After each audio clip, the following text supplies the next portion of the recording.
we have echo at the moment. Chat. Mute myself. I think we have echo at the moment. Chat. Mute myself. Do we have echo?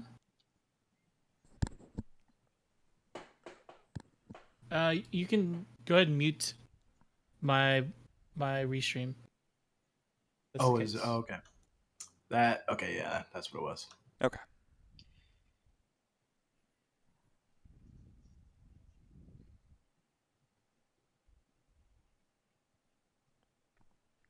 All right, so once Josh is here, we'll kind of officially get started. Oh, how you doing this week, boys?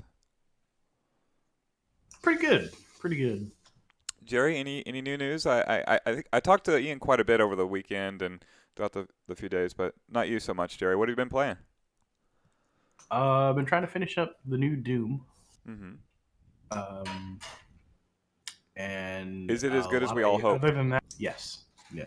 I think I'm on like one of the last stages now, and it's fantastic. Mm-hmm. Other than that, I've been playing a lot of Apex Legends with some friends of mine. Yeah, Ian Is there and anything new in Apex? What's that? Anything new in Apex? There will be in a couple of weeks. There's a new season starting, so a new character, some new map changes, probably some weapon changes. Good stuff. I was like when there's new characters and stuff. It needs the content too, for sure. Yeah. Josh, you playing anything new? I've been playing a lot of Resident Evil 3, Persona 5 Royale, and playing Call of Duty Warzone with my roommates. Mostly just biding my time for Streets of Rage 4. Yeah, I will get that as soon as humanly possible, and we'll definitely stream it tomorrow. Yeah. Nice. Won't have it tomorrow, but I'll probably pick it up Friday. Yeah. All right, it's your show. Looks like you got plenty of people here. I should get out the way and let you guys enjoy it. VGM Wednesdays is my favorite, so good luck, guys. Cool. Catch you See you, later, boys. Later, Mike. All right. All right, Josh, you just about got the randomizer set up? Looked like you went offline. Yeah, I got everything. I'm pulling it up right now. I should be going live. A beautiful picture of our guest waiting to shred this violin. General Yagov says, do zeroing. I don't think zeroing has any tracks that fit today's theme. That thing got a great being... soundtrack, but... That theme being, yes, orchestral music in video games. Classical music. And I also tried to find... A lot of people think when they think of orchestral music, they immediately think of Final Fantasy, I think. Of course. So I know I tried to steer clear of that. Yeah, I did too. Personally, I had to put one track on there, but I also wanted to let our guest today add some of his tracks to it. Today we've got Andrew, and I didn't know if you wanted us to use your last name at all, Andrew. I don't know if you're able to hear me right now. Yeah, I don't know if he can. Hello, I guys. asked earlier if he can introduce himself. Yeah, I can. I can Oh, hear you there guys. he I is. guess Awesome. for some reason my push to talk wasn't working. Oh, are you using? Okay. Are you using the browser version of Discord or the app? Because I think the browser version you don't get global push to talk. You have to actually be in the window for global push to talk. Yeah, I'm in the window, but it seems to only register about half the time. Maybe I should just put it on automatic. Yeah, that's fine.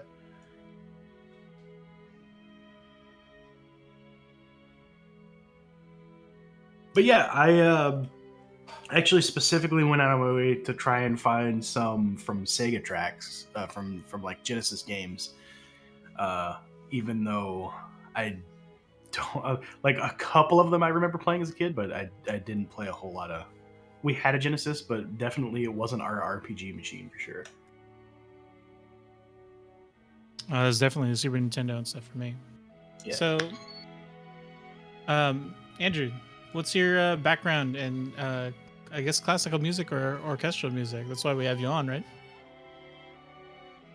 So I'm a classical musician. I've trained for a while in classical stuff, and I also do a lot of pop music as well. And I grew up playing video games, and that's kind of where I I kind of taught myself music theory by figuring out how the video game music worked, and then I went and actually took real classes on music theory to find out what the official names for the things that I had learned are.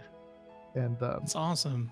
so I decided to just make a YouTube channel where I recreated some of these old classic tunes with, the original arrangements the same way that they were done in the old thing, in the old systems. I just used real instruments instead of MIDI.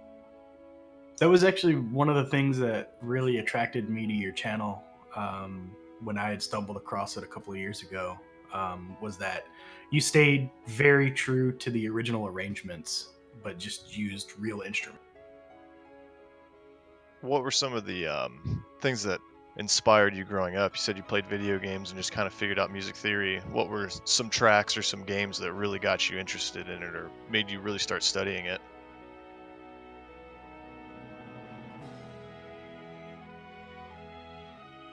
Ah, yes. Might be having some more Discord issues. Yeah. Oh no.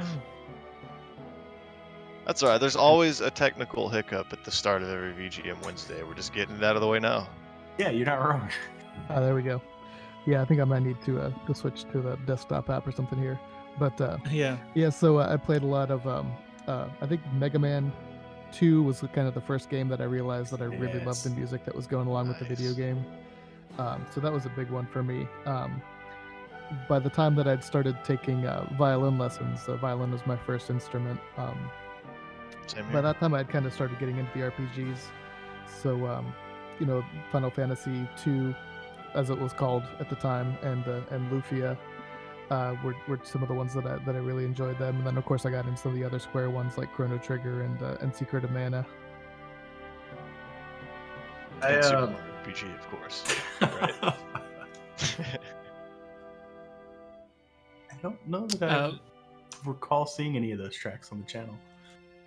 So what are we listening to right now? This is you playing several instruments. There's like what a violin or viola and the piano.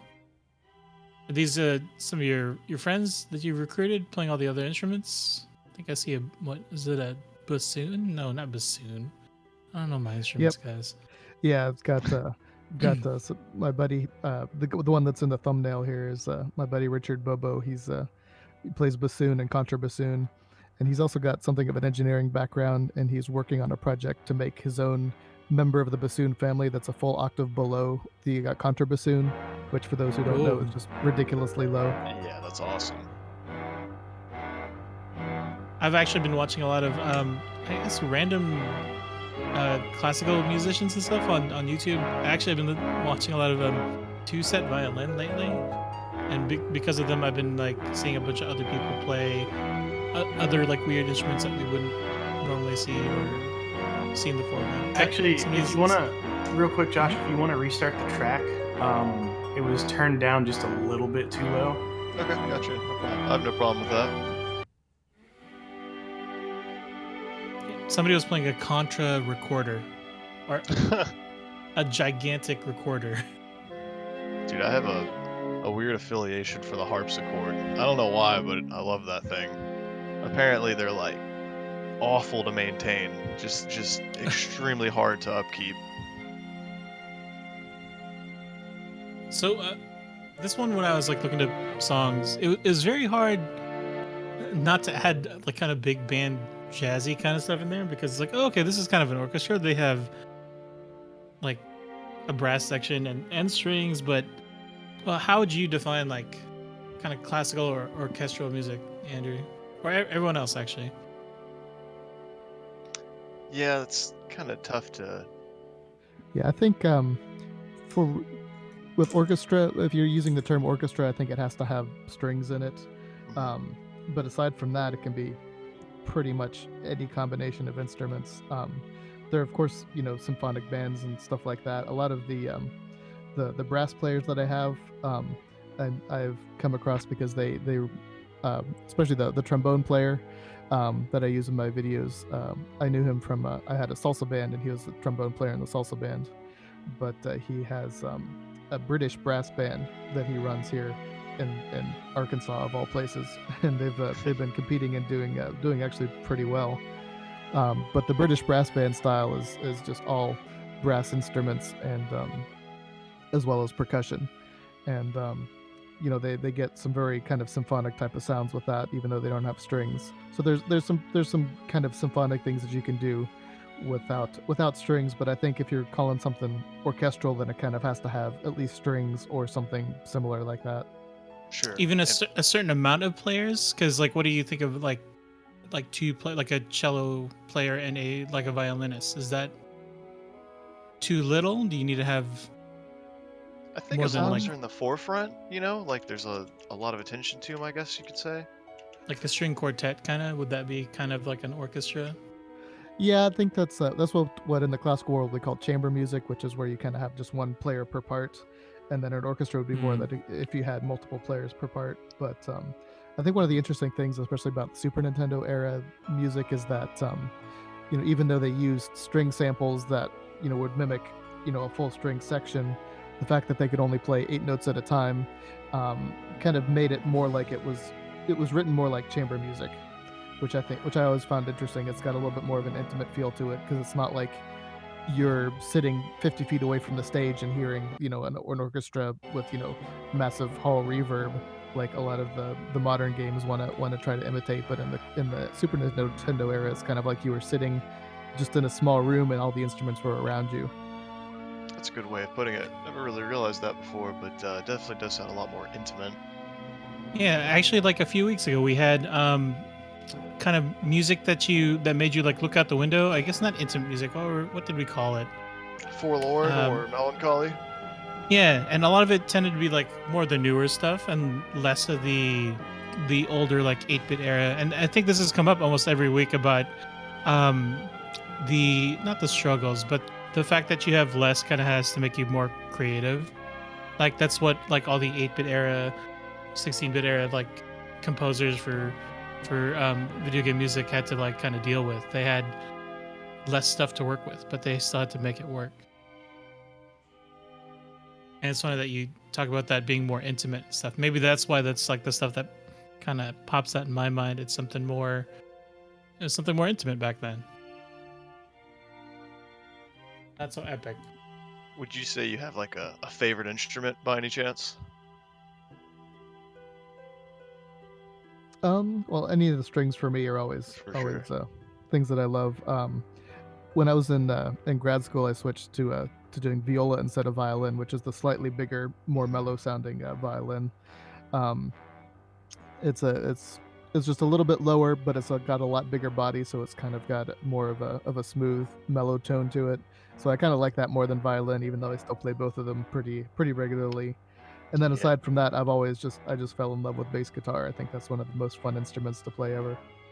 Yeah, I played violin for a while too, but I remember like a couple of years into playing, I was like, man, I should have grabbed the cello because I love the cello, man. It's such a good instrument.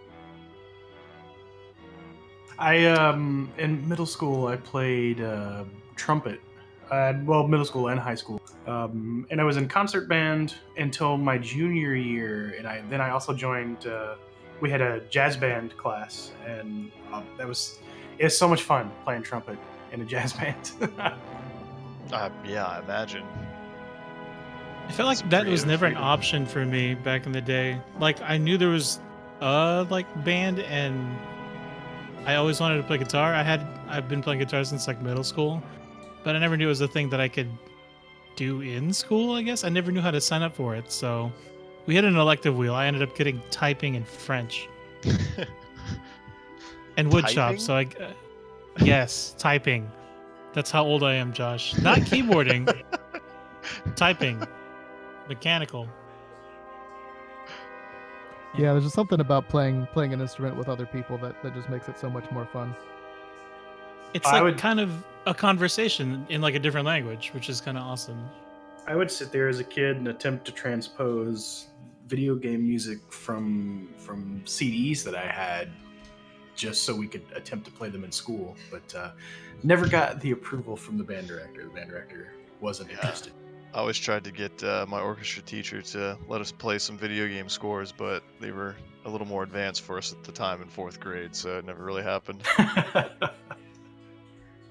Now, speaking of video game scores, what what game do you think of right away when you think of like this type of music? I know it's Final Fantasy, but what's like the second thing maybe that you think of next genre? Because I have a feeling this is gonna be all RPG. I was looking for things that weren't necessarily RPG, but I mean, there's a handful of tracks on here we have that are an RPG. I think it definitely lends itself to that because there's so many emotions that come with an RPG and a lot of payoffs. But um, here's one, a real-time strategy game that has orchestra stuff with it as well. oh, what RTS? Age of Empires.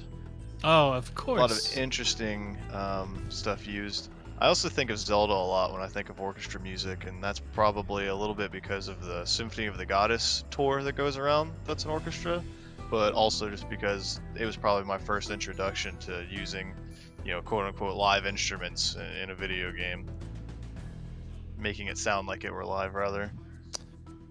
Hey, You know, it's fun. Josh, if Yes, sir. you can scroll the window up just a little bit so I can see the title. People wanted to be able Oh, to yeah, see the sure. titles of what we're playing. There we go. And Andrew's music is in this shuffle as well, so should come up some more too. Yaga was talking about Rise of Nations being another good one. Oh You know, yeah. it's funny. I think I have an Age of Empires VGM already, so I'm gonna pull that up for inspa. VGM Wednesday. Yeah, I think Star Fox is also another one that had a good orchestral score that most people don't think of when they think orchestral music. Ah, Absolutely, that's very true. Star Wolf's the theme. Super Nintendo version. This is N64, the newer versions. yeah, N64 probably started it with more orchestra, but ever since then, it definitely adopted it and it ran with it for sure. And I know Nintendo, especially lately, probably from about Galaxy onward, has been doing and really emphasizing live music as well for their stuff, orchestral stuff. I have to Fire say, Emblem I had love it, every Odyssey second had of it. it. Every second of it. Yeah. Star Fox is an interesting one, just because I guess it's not something I would think of as being orchestral. I guess because one, it's space, and then two, it's more of like a shooter actiony kind of game. Yeah.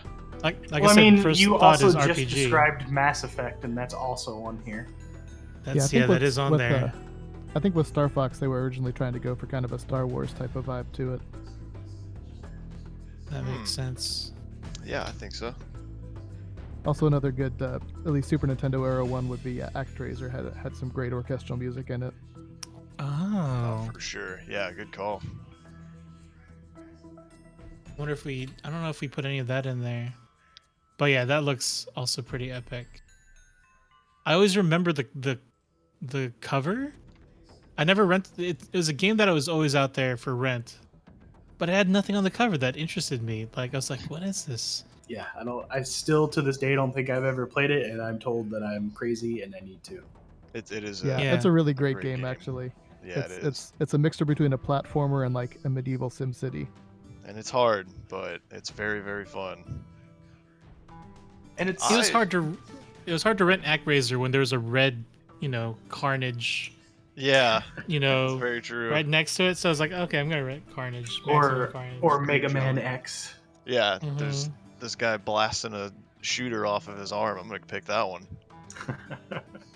It's like ActRaiser has a cloud and thunderstorms, lightning. I like a lot of like when I'm listening to orchestral music, in my off time for video games. I like a lot of high energy stuff. So that's why I put a handful of Shadow of the Colossus, some Divinity battle music. Oh, you know what I completely forgot of? Demon's Crest. That's got some really good music in it. Yeah, it does. One of the Divinity interesting is things too awesome. about the ActRaiser soundtrack is it was written by Yuzo Koshiro, who was who got famous for writing the soundtrack to the East games. Oh, The East games? Yeah, spelled YS. Oh, that's right. Yeah. But those tended to be more kind of high energy rock and roll type of things. But he was able to transition to kind of getting that same feeling, but with an orchestral sound in ActRaiser, which I thought was really good. I'm gonna definitely have to look that up because I like me some high energy orchestra. I've played a couple of those. I've never finished them, but I have played. It was weird to me because the original ones you kind of seem to attack things by walking into. Yes. But you had to make sure that you run into enemies off center, because if you run it straight into them, then the enemies will get the upper hand in attacking you. It's kind of weird. Actually went through the Crystalis soundtrack to see if it had anything that was vaguely 8-bit orchestrated sounding. That game was more rockish than I remember. But Yeah, I think that was a pretty common thing with most of the early Nintendo games, is that since they only had a limited number of sounds, you had to be kind of more rhythmic in order to make things appealing, because you can't really do, like, you can't even do a string quartet on the original Nintendo hardware because you could only have 3 melodic sounds at a time. Yeah. I mean, you could try, but it wouldn't work out too well. For anybody who didn't know, Crystalis might be like the first Zelda clone that did Zelda better, I think. Hot take? Maybe the only Zelda clone to do Zelda better too, now that you mention it.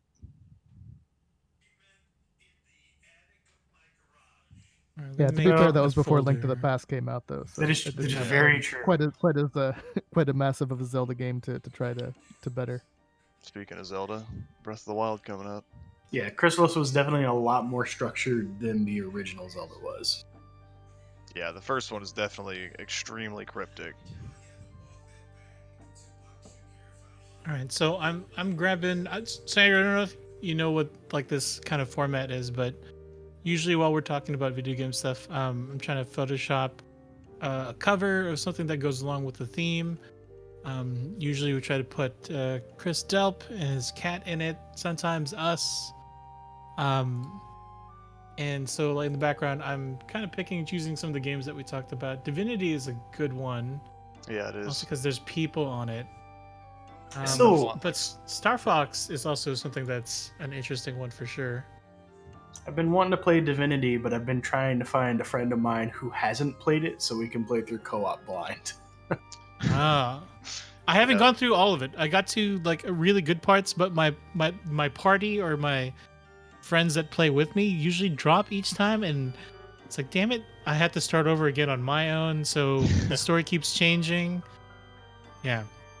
Dude, I would play through Divinity, and if anyone else wants to, I would totally do that on the stream. Baldur's Gate 3 coming up though, man. I kind of want to save my Grand that RPG for that, because I played it. But it's made by the same people, so I don't know. For sure. Tribute to Baldur's Gate. So Andrew, I know you've covered the Super Nintendo version of this track, but in the Breath of the Wild version, when you get to Hyrule Castle and this starts playing, I had goosebumps all over. Like this. Oh, absolutely. Such a well put together track. There's so many themes you hear within it too. The Ballad of the Windfish, Ganon's theme from Ocarina of Time, the original Hyrule Castle theme, all blended into one. It's an incredible arrangement of music. Yeah, I think the Zelda games, especially the newer games, have done a really good job of kind of staying true to the original tracks and having, you know, new arrangements of old themes, while also introducing new themes that really fit the style perfectly. I think the sound team on the Zelda games has been kind of pretty top notch lately. Definitely. And like they really went for a less is more approach to the music in this one. Like a lot of it's just a lot of piano riffs, and then you get to Hyrule Castle and it's this full orchestrated track that starts playing. That's completely different from almost everything else you've heard in the game. Yeah, a finality to it, definitely. And I really do like the less is more approach, you know, because it really made you get sucked into the world. But I absolutely do miss having thematic dungeon themes for a different one. Yeah. It's actually one of the things I've done with my Zelda randomizer is the newest version allows you to pick a theme per dungeon instead of it just being Crystal Dungeon theme or Pendant Dungeon theme. Yeah. So it's fun to go through and find a track from another game or from another Zelda game that fits that dungeon. And Ice Palace would just be somebody screaming nonstop. You're Infuriating. not wrong. What is about water or ice temples in Zelda just being annoying or infuriating? It's like they do it on purpose. Well, Swamp Palace wasn't too bad in Link to the Past, but it did have a lot of backtracking. So Yeah. Minorly that's like annoying and infuriating. Real life, if it's icy or wet outside, it's even more annoying to drive. If it's icy, we just stop here in Texas. So, True. my God, there's ice. as someone who lived in Boston for a few years, yes, falling on ice was definitely the worst part of living up there. Yeah, I grew up in Pennsylvania, and then around middle school, my family moved to Houston, Texas, and at one point, it got cold enough that there was a couple flakes of snow out, and they called a fire drill so that all the kids could go out and see snow for the first time. In Houston? That's Yeah. that's really close to the coast for snow. That's kind of global warming. Yeah. When I was a kid, I lived in South Louisiana, and I remember when I was like 5 or 6, we got snow and ice. It wasn't a lot; it was like 2, maybe 3 inches, but it was enough for everybody to be like, "Oh man, this is amazing." I remember people driving cars with other people on like skis going down the road because the road was all ice. Yes. That sounds awesome. Yeah, look how badass this Star Fox poster is. Sorry, there's a Star Fox Zero one that is way cooler. Yeah, it's a looking shame at. that It's kind of a wasn't tribute to. as good as it could have been. Yeah. I Yeah. did not get to play that one. It was cool for the first level or two, but it tried to use too many motion controls, and I'm not a huge fan of forcing motion controls. I mean, it was on the Wii U, so I don't think a lot of people got to play that one. Yeah. Hey man, I play Mario Kart 8. I'm using tilt controls. Mm. I don't So what do you play think? that one. I got that gold wheel next to my scoreboard name. Let's I guess let's hear from the chat. Divinity 2 or Star Fox? Because those are two pretty good images. We can definitely add a kitty somewhere in there. Definitely add Chris somewhere. You can make Maybe the cat even a as guest. Andros if you Guess. Oh yeah. if you do that. Guest Mike B even. Yeah. So let's who- hear it. The question is, who would Mike be? Sergeant Pepper or Slippy? Oh man. Slippy. Slippy. Can we get Mike B to come in here and just make some Slippy noises? Noun says his vote goes. He's got to go to the wings. So To the let's wings. real quick. After this track, can we pull up some of the tracks from Orchestral Fantasy? Absolutely. Because I know we've got them on the list, but we know how this randomizer goes too. We'll put like 100 tracks on the list, and the ones we really wanted to listen to will never show. Of course. Oh, since we were talking about Sega earlier, I actually did one not too long ago from Sonic the Hedgehog. I didn't put it on the list because it wasn't super orchestral, but I can give you a link to that one if you want to add that in real quick. Yeah, sure. Absolutely. Oh, yeah. Which one is it? I should be able to pull it up right here. It's Green Hill Zone. Oh, yep, right here.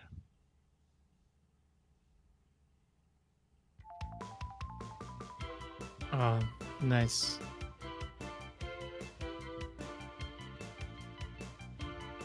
So, do you think that Michael Jackson helped work on the Sonic 3 soundtrack? It's a big debate. To be honest, I'm not really that familiar with Sonic 3. I think it wasn't nearly as much fun as Sonic 2 in my opinion. But I only ever played it on my friend's Genesis because I never had one. To me, Sonic 3 needed Sonic and Knuckles to be Agreed. a full game.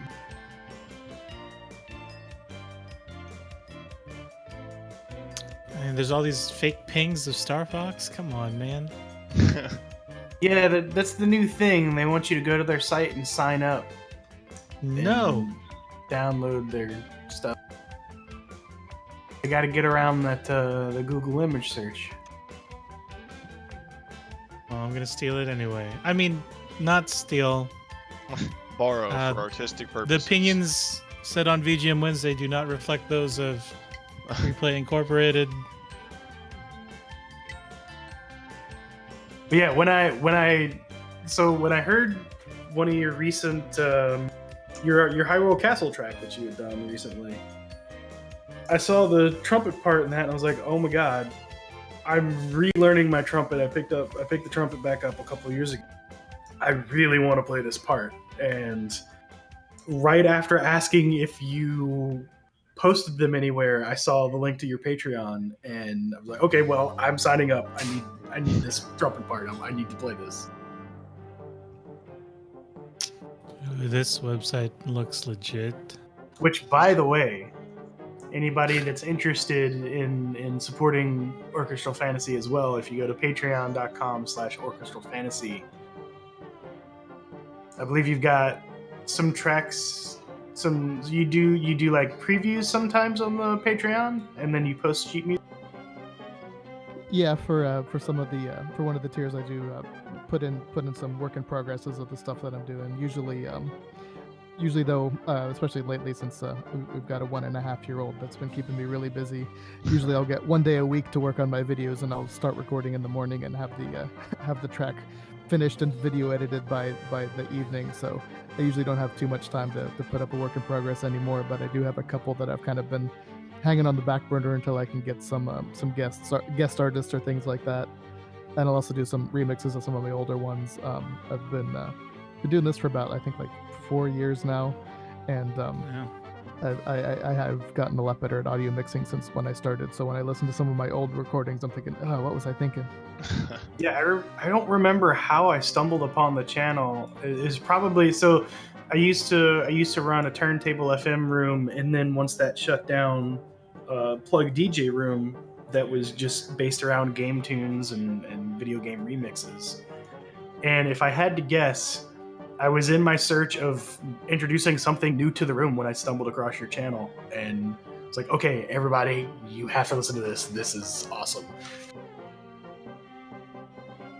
Do you have like a list of things that you're going to cover next? Do you have like just ideas? Like what kind of strikes your inspiration to start working on a track? It's gotten a lot more open nowadays. It used to be that I'd have to kind of go pour through these old soundtracks and find stuff that had exactly the instruments that that I had access to and was able to play. But since I started, I've kind of been building up a team of frequent collaborators that I've been able to rely on, like especially with stuff like this Final Fantasy VII main theme that I just recently did. I had 6 guests on that just because I couldn't play everything, and it has so many different instruments in it. Nowadays, it's more. I usually have like an idea of like 3 or 4 things that I can do next, and then when it comes time to start recording, I kind of think, okay, what's the easiest one that I can knock out real quick. But I also try to keep the pacing in mind. I don't want to I try not to do, something from the same game 2 weeks in a row, just because I want to keep some sort of variety, and I don't want to do a whole month's worth of like obscure games that have a cult following but that the average audience doesn't know. So I try to kind of mix in stuff from popular games with stuff from not so popular games that are a little bit overlooked, and that I think need a little bit more attention than they got. What's an example of a song you feel like maybe deserves a little bit more attention? From what I've recently done, the credits theme from Final Fantasy IV, I think, was always one of my favorites, and I don't think I've ever heard anybody do a cover of it or talk about how great it is. But it's something that was always the highlight of finishing a game for me on Final Fantasy IV, was hearing the credits music. Let me play that one right now. Ooh, I think it gets overshadowed by the Final Fantasy VI credits music, and it's out half an hour long in. Yeah. Have you ever Yeah. covered any Super Mario RPG tracks or anything, or do you find yourself listening to that soundtrack very often? I was expecting this question to come up again. Just curious. I played Super Mario RPG back in the day. For some reason, I don't remember the music much from it. I think probably I was just at a point in my life where I was, focusing on other things. Sure. But it's definitely one of the ones that I want to revisit and start taking a look at, because I'm kind of, the ones you can kind of tell just by looking through my channel's history what my favorite games were, which is, Final Fantasy 4 through 6, Secret of Mana, Chrono Trigger. It's right up your alley then, man. But I'm trying to get to branch out and get some of the stuff that I know that have kind of slipped through the cracks of what I normally do. And Super Mario RPG is one. I'm trying to get some more Terranigma in there. That's one that has very vocal following, but is not as popular as the Final Fantasy series. But Sure. and also Lufia. I've always loved the Lufia music, but I can tell from my video views that it's not as popular. I've and then there's played also, both. I'm sorry. Go ahead. And then also some other stuff, like people have suggested Mother, or Earthbound as it's known in the U.S., Yeah. and some of these other ones that I personally never played, but I look back on them and can understand why somebody my age at the time would have liked them, but for some reason I never picked them up. I feel like Earthbound would be a hard one because it doesn't really have a whole lot of orchestral tracks in it. But that's where you the made challenge comes in, right? but you made Sonic work, so That's true, yeah, and it sounded good. Have you ever heard of what are they called? The mariachi band cover band, MES, Mexican Entertainment System. Yeah, they got some really good stuff there. Yeah, so that's something that you would figure wouldn't work, but they make it hella work. Would you consider that kind of like an orchestra that has like a good amount of strings and Yeah, and I've Yeah. done some salsa arrangements on my channel as well. awesome. Yeah, I've always wanted them to come and play it free play or something. Yeah, I did Kefka's theme and a salsa, and also recently I did Black Omen from Chrono Trigger for the Materia Collective's tribute album. Nice. yeah, I don't know if you remember, but I know a couple it's probably 2 or 3 years ago, right around when I first found your channel, I was like, oh man, I wonder if you could submit something to Dwelling of Duels at some point. Because they do their I their checked out monthly a couple thing. of those. It seems like I always kind of found the interesting ones right as the deadline it either already passed or was about to pass. But that's something I should look into again. I've always liked those competitions. For a while, I was doing some of the competitions on the Reddit VG covers community. I think they call themselves Pixel Mixers. I don't know That's that I'm awesome. familiar with that one. I'm gonna check that one out. It's a cool name too. Big Yeah, I also did a pig. couple other another couple genre bending ones. I did a gypsy jazz version of the mini game fly swatter thing from Mario Paint. As a person who was really interested in music, did you ever go into the music creator in Mario Paint and mess around? I did, but I always found it too limiting. Of course, yeah. It's really hard without being able to do half steps. Yeah. Plus, For plus, sure. you also really just wanted to play with the dog and cat noises and the anything that you could make sound like a fart or whatever. The weird face At least thing. that was me as the face. Yeah, what I would always try to do with the Mario Paint is I would find like the close-up pictures of video game stuff from Nintendo Power, and then try to recreate the pixel art in Mario Paint. Oh, nice. I always just try to animate weird stuff. Yeah, me too. Or I'd play the Fly Swatter game for a long time. Lego in chat says, "Does Arthur realize he vaguely looks like John Flansburgh of They Might Be Giants fame?"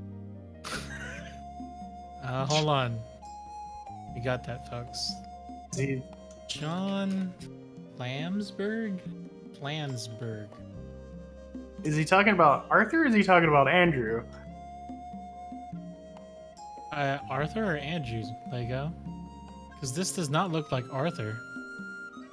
That does not Or look does like it look FBA like Arthur Andrew? at all. No, not really. He says he meant Andrew. Doesn't look like either one, either one of them. Reaching. Oops, did I pause? I could see if like you haven't seen a picture of John Flansburgh for a while, maybe. He says he used the words. His word big. I mean, Andrew, if you ever try to dress like Tony Stark, maybe. Do you have any, Yeah, I need to get back down to the weight that I was in that video that's playing now. Oh, nah, you really? had a kid, man. You got to work on the dad bod now. Oh, yeah. I've got that going. Do you have the dad noises going already? The grunts, dad grunts. No, but my wife complains about the dad jokes all the time. Oh, You're doing it right then, man. Keep it up. yeah.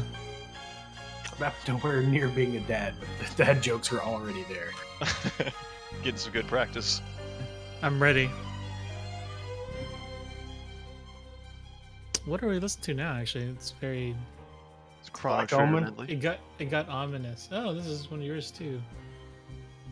Yeah, that was one I did for one of the Pixel Mixer things. They wanted you to do like to pick an element like of the classical elements and then do a video game tune that represents it. So I decided to just pick Chrono Trigger because it had all the elements and I just kind of combined them all into one.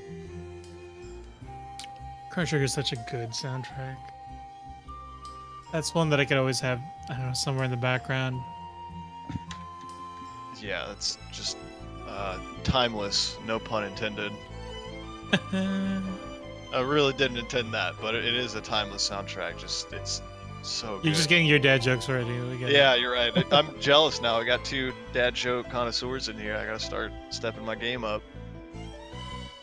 Yeah, I think both Secret of Mana and Chrono Trigger had a certain quality to them that they were very much a different vein of kind of orchestral music than the Final Fantasies and what you kind of typically got were. And I think part of that is one of the reasons that they stand out so well, but also they were both done really, really, really well. And, obviously they still hold up today. Yeah, like this Corridors of Time, in fact, that's playing is one of my favorite video game songs ever. The composer Secret of Mana, Hiroki Kikuta, he's pretty active in as far as looking for covers of his music. He'll post a lot of stuff. I'm curious if you've ever had a chance to interact with him. Yeah, I'm actually Facebook friends with him on on Facebook. Oh, Me too, that's actually. I tag him whenever I do a video, and a lot of the times he'll put a like on there, which always makes me feel warm inside. Yeah, that's awesome. Somebody posted my spacing on the Flight into the Unknown Secret of Mana track that I did in Family Tracker and posted it on his Facebook wall. And he sent me a friend's request after that. I was like, oh my god, this has made my year. That Yeah, sounds it's huge. so cool because back in the day, like I memorized all these composers' names because I was always so in love with the music. But for me, it was always just white text on a black background is all the context I ever got for their names. And nowadays, you can look them up and find their pictures and see what they look like. And like with Hiroki Kikuta's, actually interact with him on Facebook, and it's just amazing. Yeah, he's really active too. He's always got some sort of interesting video that he's posting. You play PUBG. Yeah, I saw that question too. Like, I don't know song, if that's. or you just want us to play? I don't I can. Just poorly. I can't get you chicken dinner. I can get you chicken McNugget. A 4-piece. Andrew, are there any instruments that you try to still like? Do you still try to learn instruments here and there, or is there any that you're trying to learn? I've been working on my brass chops a little bit. Some of my videos I've got me playing trumpet or tenor horn or trombone or something like that. But I do realize that it's not up to the level that my string playing is, which is why I've been bringing in my brass playing friends who've been doing just an amazing job of it. Yeah, it seems like with the collaboration, everything blends together extremely smoothly. As somebody who used to play the trumpet a lot and got back into it 2 years ago, getting your lips back into shape for that kind of thing is tough. Like, They you get tired fast unless you're practicing every day. You figure Yeah. it'd be easy, right, to just blow, but it's like, wait a Yeah. second, that's not at Not at all. all, dude. Yeah, that's the assumption, right, that everybody has until you try it, and then you try to make it sound good. It's like two totally different things. Yeah. Yeah, when I'm recording brass parts, when I do that, I have to make sure that I do the high notes, record them first in the track, because if I wait until Yep. after I've played all the low stuff, my lips are too tired. Yep. And I've got a 7C and a 3C, and I really need to go out and get a 1 1/4 C for those high notes. That's mouthpiece sizes for anybody who has no idea what I'm talking about. Yeah, and I've had to do some sneaky things too sometimes. Like if I need to do a note on trombone that's a little bit higher than my comfortable range, is I'll just swap in a trumpet mouthpiece on it, and the tone won't be anywhere near where it's supposed to be, but I can actually buzz the note.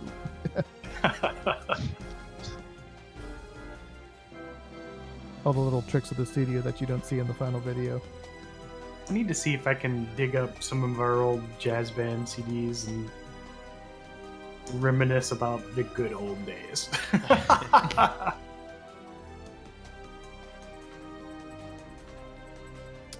Let's see. This is turning out okay.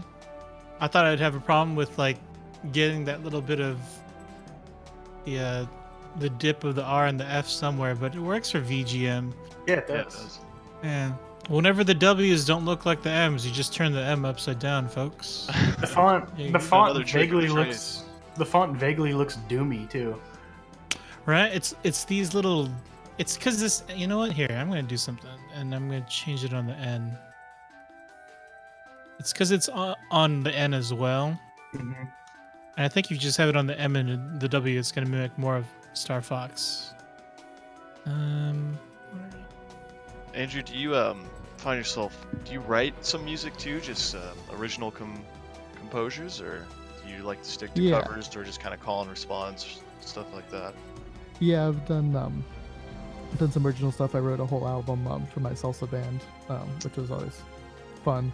I've done I did a soundtrack for a game jam. I've got that video up on my YouTube page from a while back, which I did kind of NES style, but I did them with modern synthesizers, so it doesn't sound chiptune, but it's kind of the chiptune style.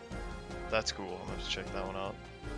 So when you go about creating, or you go about first making music, is there a spot you usually start with, or do you just kind of maybe fiddle around with something and build off of that once you find something you like?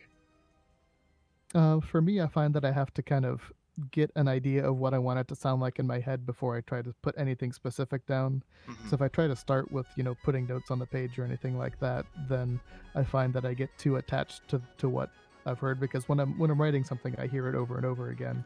So Mm. if I put something down first and it's not good, it gets stuck in my head the not good way. So I kind of have to have an idea in my head of roughly how I want it to sound. Not necessarily specific notes, but I have to think, okay, it's going to have this section here and it's going to sound, melancholy or something like that, and then this section is going to lift it up or something like that. So I kind of have to have that roadmap in my head Gotcha. before I start actually making specific decisions about what the notes are. And sometimes I'll start with kind of just a kind of feeling of the emotional parts of it, and I'll kind of just start writing something, and then I'll realize that the melody is awful, but I'll just keep writing it for now, and then I'll forget it for a week, and then I'll come back the next week, and then I'll say, okay, this is why the melody's wrong, and then I'll start changing it and making it better, and kind of do revisions after I've forgotten how it sounded like originally. Mhm. Do you find What yourself, everyone's hearing. oh, sorry. Oh, sorry, guys. I was I gonna just- say, do you find yourself like working on multiple tracks at the same time, or do you just try to focus on maybe just one or two at the max? Kind of depends on what the project is. Like for when I was doing the salsa album, I kind of had to be thinking of multiple things at a time. When I'm just writing, because I'm wanting to write, then I'll just try to do one or two things. I find it's really hard to just do one song, because then that's the only thing you think of, and you kind of overthink things. I like having the luxury of forgetting about something and then re-editing it with kind of fresh ears. Yeah, I like that mentality. Is it hard to come back to stuff though? I have a hard time, like if I derail, I straight up just derail. And it's hard for me to stick to the same thing. I guess it's ADD or I don't know. I just It's can't your keep. creative process. Everybody's different. Yeah. Sometimes it depends. Like sometimes I'll start writing something and then I'll come back and revisit it later, and I didn't like anything that I did before, and then I'll just kind of like put it off and do something else again, and then in my mind, this thing that I started is just a bad thing, and it's harder to come back to it later. So since I've realized that, I try to always at least make some changes to something before I move on to something else, just so that next time I come back to it, I can think, okay, maybe there's something salvageable here. And so what I was saying earlier, this song right now everyone's hearing is the DuckTales theme, but orchestral, the Moon theme. And I think this was submitted by Cloud earlier this morning. I'm gonna try to get up earlier on Wednesdays, back to 10 a.m. and try to get it up by 10.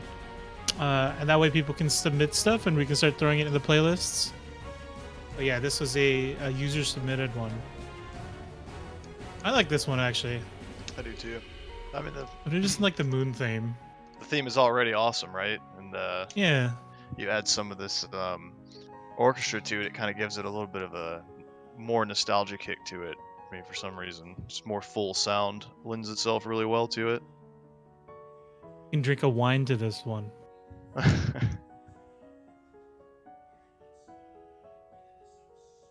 Let's see. So this is coming along. The question is, who are the characters going to be? Which Chris is obviously Star Fox.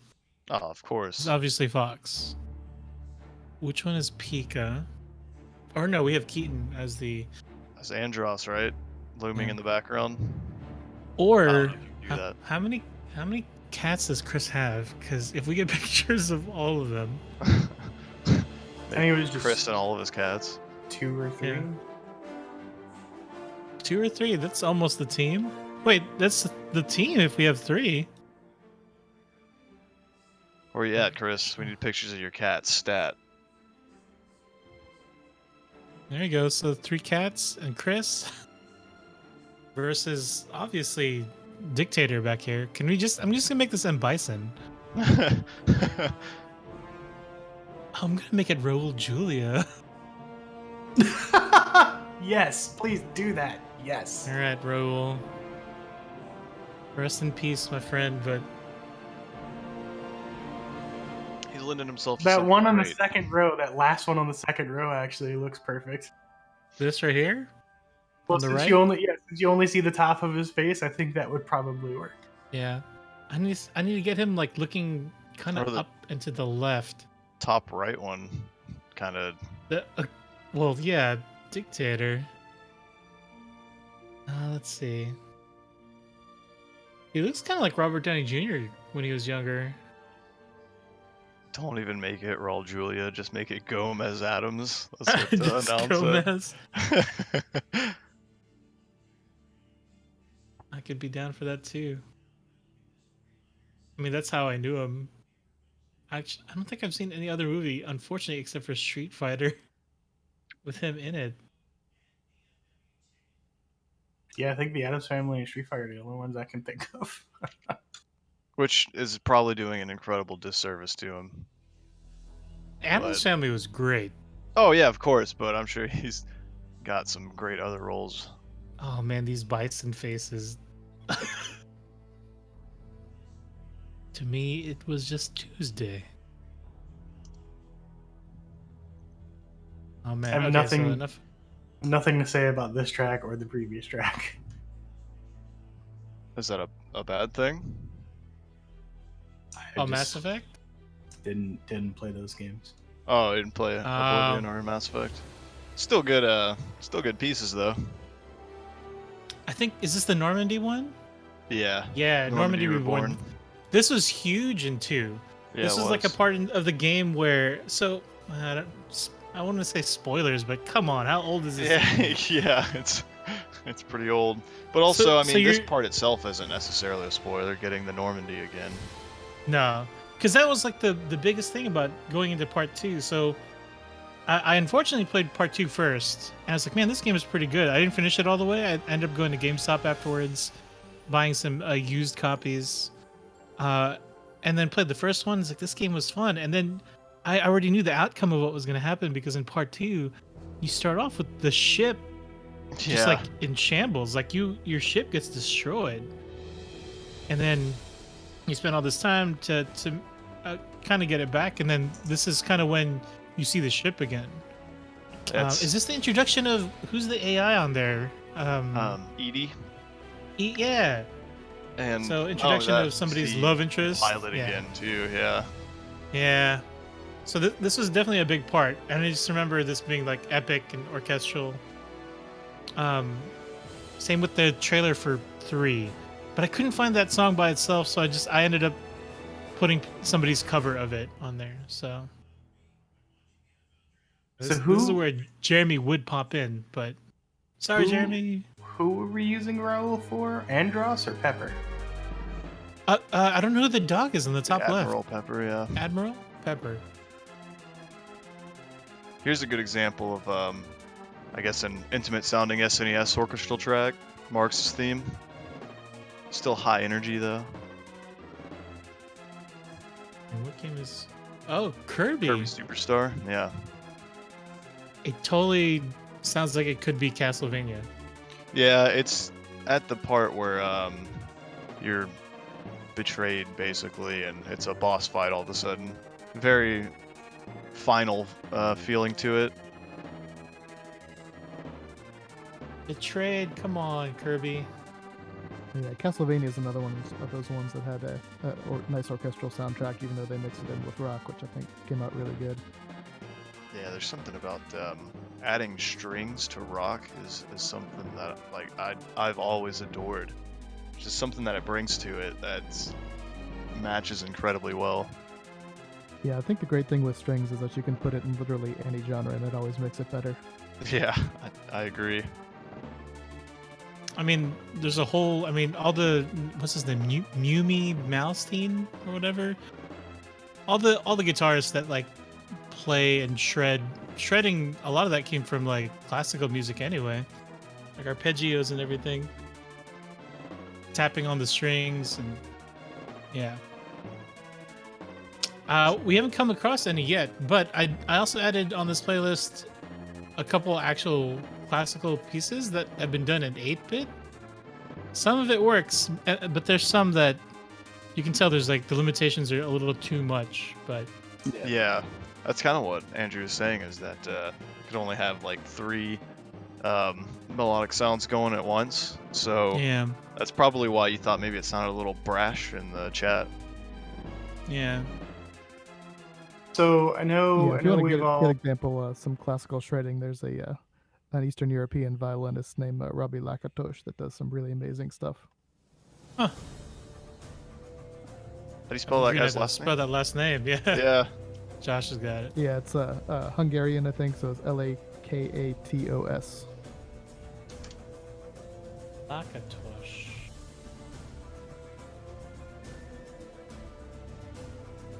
Yeah, I've got that pulled up for independent research. I've been listening to a bunch of violin stuff lately because of that YouTube channel, 2Set. So I don't know. I've been on the classical kick too, so that's good. Good for this week. All right, let me finish actually making this logo part instead of looking at Raul Julia.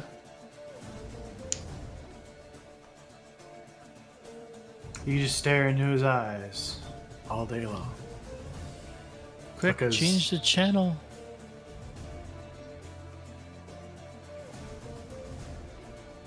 What's this? There. And by the way, Andrew, don't let us overkeep you. If you need to bounce out at whatever time, we kind of just go until we're done. Yeah, and feel free to contribute whatever you want, man. You're a guest here, so. All right, yeah, I think my baby is going to sleep soon, so I probably shouldn't be talking too much longer. Okay, gotcha. No worries. I just didn't want to. I forgot to tell you at the beginning that whenever you need to go, feel free. Do it now. Not to or anything, but. Does anybody in chat have any questions for Andrew? There's a request in chat. Yeah, General Yagov said Gyrus theme. That's a good one.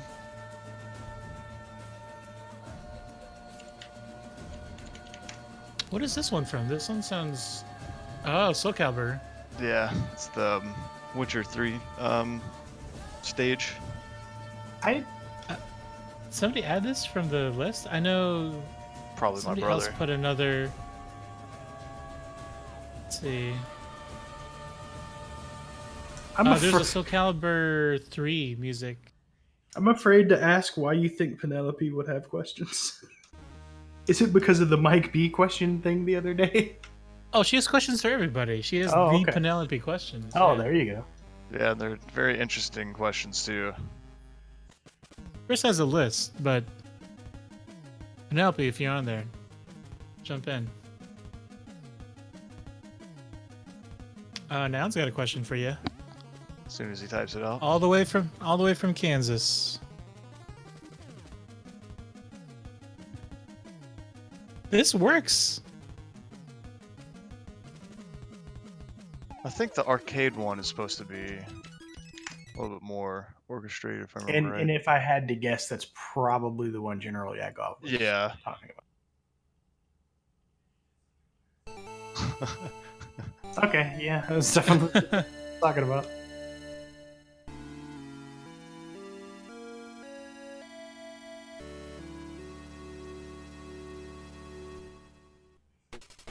I love those digital strings. Yeah, I really like the sound of digital strings. So I don't want to dox you, Andrew, and feel free to ignore this question, but you did mention Houston. Are you still in the Texas area? Doxed. He just leaves.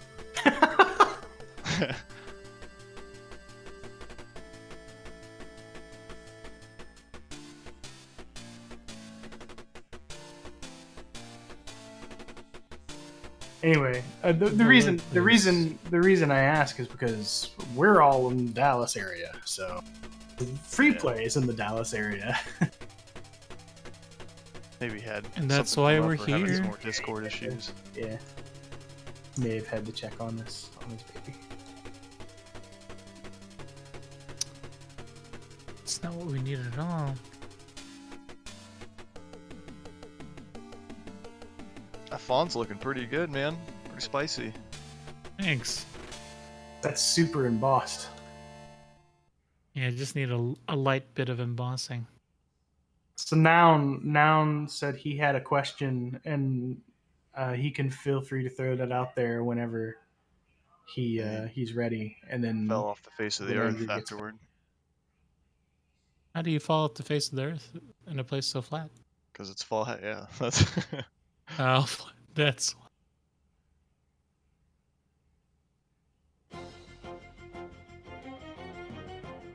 That sounds like an epic battle.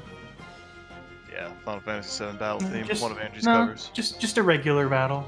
Yeah. A regular battle. All of the battles are epic in 7. I've seen people play that game. That looks gorgeous. Yeah, it does. Wait, what? Did I miss the question? Yeah, they're just not send them. He said I'd like to throw a question out there that I often like to ask artists. And then a And few then minutes later go he says question. Houston! Yeah, and then he says question posed, and I'm like, I didn't see a question.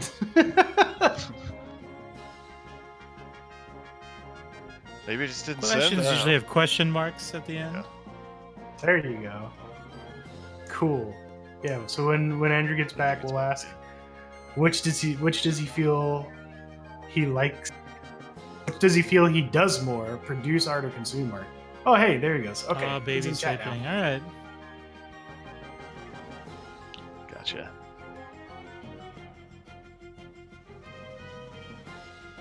Well, if you can hear us, Andrew, the question was, do you feel like you produce art or consume art? Which one do you do more?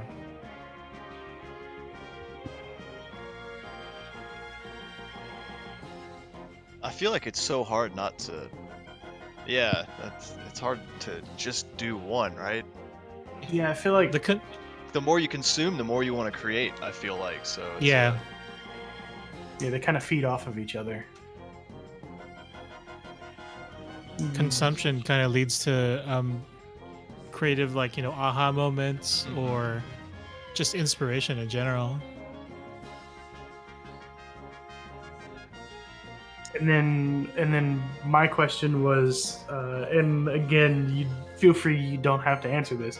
You mentioned having moved to Texas or to Houston when you were a kid, and I was curious if you were still in the Texas area.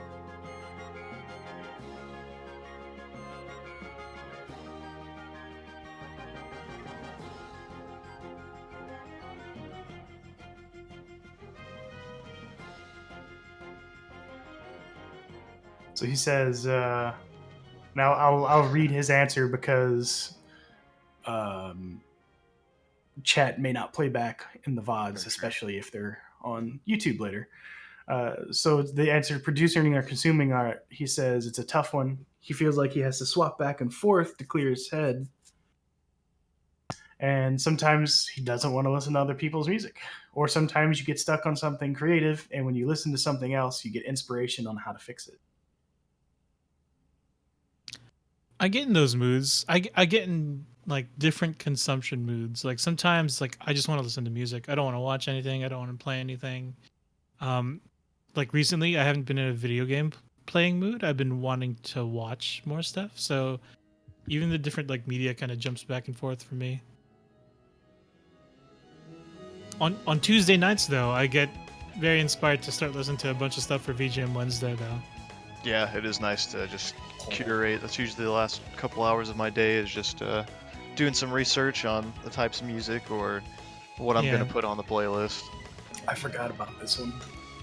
Yeah, this So is one good. hell of a good cover, dude.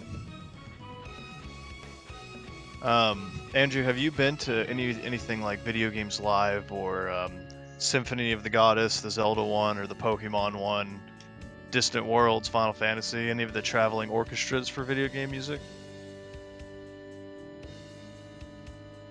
Oh, because I don't know if we can. Spoilers? Can we say stuff about video game music live? I would wait until it's. Okay. Things to maybe come, maybe.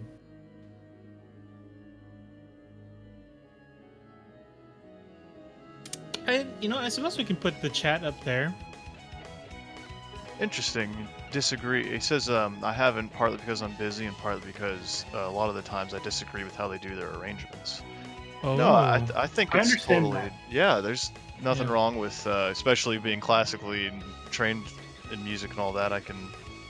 There's nothing wrong with having your taste. I would be very interested to discuss what you disagree with in their arrangements, or what kind of turns you off about it. Me, I know he'll probably have a different answer, but me personally, I am not a fan of when they take too many liberties with the track. You know what I mean? Sure. I can't say I'm too familiar with Video Games Live or Symphony of the Goddess. Those are the only two ones I've been to that took too many liberties. I guess maybe you kind of have to take some for medleys whenever you're trying to fit in so much music in such a little amount of time. So I could see where the discrepancies would definitely come in. I can imagine that being a huge deal also for any classical music, because, like, I mean, you don't know what it sounded like when the composer actually, or what the composer meant. So that's why you have so many different orchestras playing so much of like the same pieces, but Mm-hmm. slightly different, or yeah. What is this doing in here? Hey, there's Oh, strings. it's a cover. Yeah, there's strings. I dig it.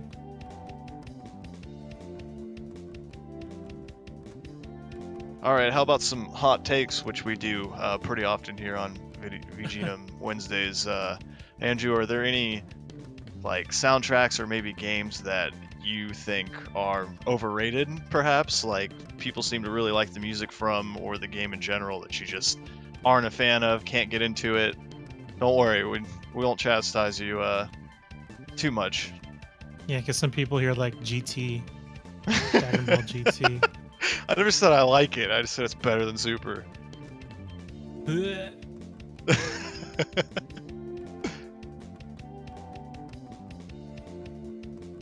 know what?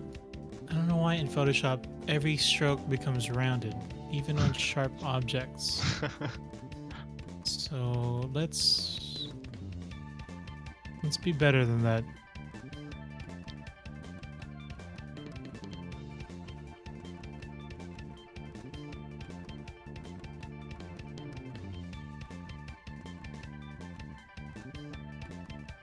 Dang, you and Jerry are cut from the same cloth. Well, no, he says he likes the Donkey Kong Country's music. Yeah, I think it's one of those soundtracks that maybe you grow attached to from playing the game because it fits the game so well. There are a few like that that I've come across where I may like the song, but maybe it's more so my attachment to the game, than a standalone piece. I'm not sure if this is the case on that one, but I could definitely see that being the case.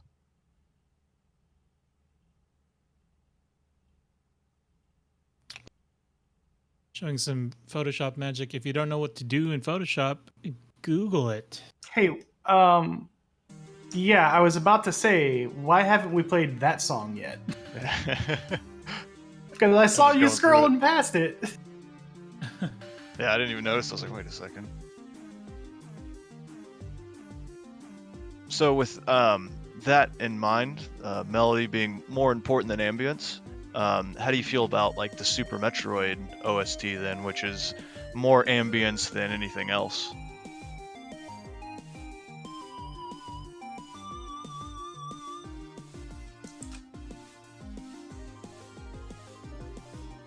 I'd be interested in seeing a video of you playing this one too. It's funny coming from like the funk day that we had. It was Yeah. less about melody and more about not ambience, but it was more about like a beat and a rhythm. Hmm. It's like almost a lack of melody in Everything being rhythmic. whereas this one, I guess, melody is super important. TKC's composer's philosophy. That's true.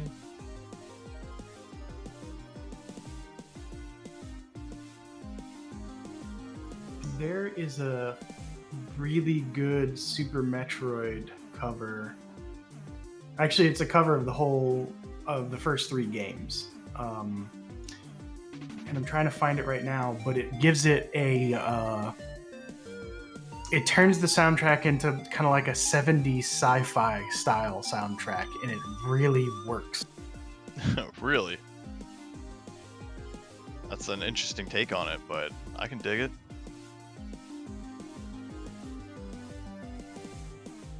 I also want to say, like, in the next few, I'm gonna add some more of the tracks from the post, so we can get more of those in there. Or So Street here- Fighter 2 melody. That's a link to that release of the Metroid soundtracks. Gotcha.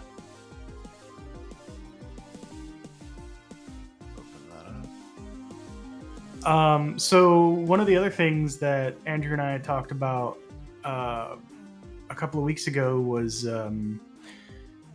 the Super Nintendo MSU1 hacks and how you can add CD quality audio to Super Nintendo games if you have one of the flash cards that support. And one of my things that I like to do is I like to go through and find music, like remixed music or arranged music to put into the game, just to see what it's like playing it with redone music. And then we both chatted about playing around in Family Tracker and fun stuff like that. So I am CD super quality interested. music. What have you been in what running the hell lately this- on them? What'd you say, Ian? Kyle's theme versus Beethoven that somebody posted up. I want to know what the hell that sounds like. All right. Versus Beethoven. Nate did. Yeah, Kyle's theme versus Beethoven. All Of right, course, Nate. it was Nate. We'll see where that goes. Yeah. All All right, so I added those to the list, and hopefully they'll pop up, or we'll pull them up when we need to. We are an hour and a half in, and we've been so distracted from the Photoshop. And I'm totally Yeah. cool with it because this Yeah. conversation is fantastic. Yeah, for sure. This one's not too difficult. Like we already have the hard part out of the way, right? Sticking a face Yeah, on you there. didn't. No, yeah, you it's got the you easy got way. the logo done. That's definitely Yeah. We the, need Chris's the most cats, difficult man. part to recreate. That's true, Chris. If you're around, we need some kitties. Please DM me some cats, pictures of your kitties. Tiger. Tiger. Why are we saying it out loud when I can just do this? Because I didn't have access to Tiger. the thing, and I popped Tiger. up Tiger. Mike's image real quick. Oh, I cheered. I cheered. That's one of them my on. favorite battle themes. Final Fantasy VI. The decisive battle. And I've got a Family Tracker version of this track. Actually, let me find it. Legend of Mystical Ninja medley. All right, man. Yeah, we're gonna get along swimmingly, Andrew. I was gonna put one of those Goemon ones actually. Dude, did you There's- listen to the soundtrack for the N64 one? No, but I found a orchestral version. Oh, he has one too. Awesome.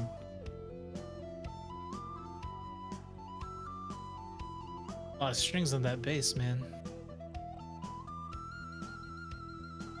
My great grandmother had an organ, and I don't remember what kind it was now.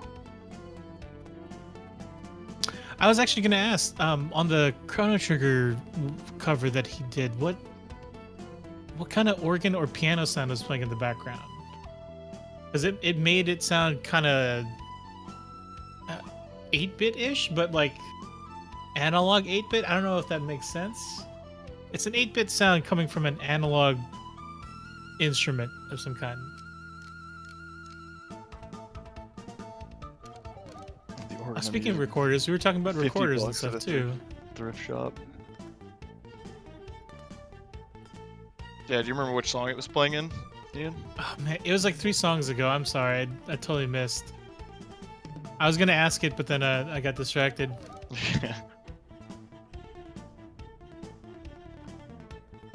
You bought a Hammond organ for $50 at a thrift store?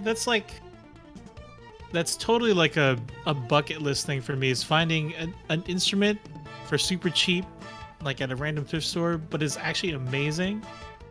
Like I want to find like a shitty guitar that's actually really amazing for like $25 or something.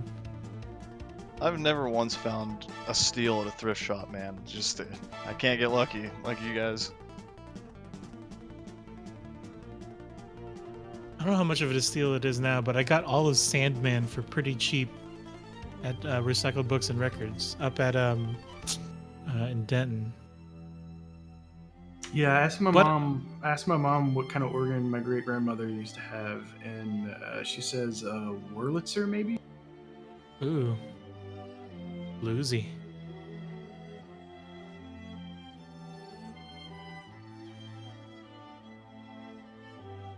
Make work path from the paths panel. I don't have a paths panel. Do I? I do. That's all the way down there? Okay. Pop you out over here. Learning on the fly, folks. Per usual VGM Wednesday. I think any artistic endeavor, you're going to learn stuff on the way, and then you use it for other things. Oh yeah, and Yeah. it just breeds creativity, right? Where you feel like you're limited on something. Well, how can we do Yeah. this? Let's. Actually, saw a while back Linus, the guy who made Linux famous, I guess. Linus he- Tech Tips guy? No, Oh, okay. the like Linux Linus. Okay. I can't remember his last name, but he modded an organ a while back to play Torvalds. Yeah, Linus Torvalds. He modded an organ a while back to play 8-bit music. Oh, that's awesome. He modded it to play 8-bit? Yeah, let me see if I can find it.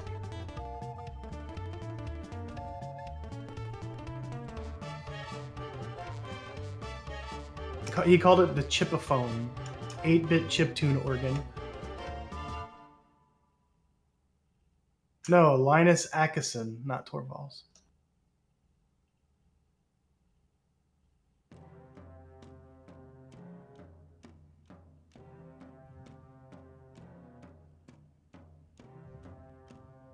Stroke path. So I was mistaken. It was not Linus Torvalds that did it.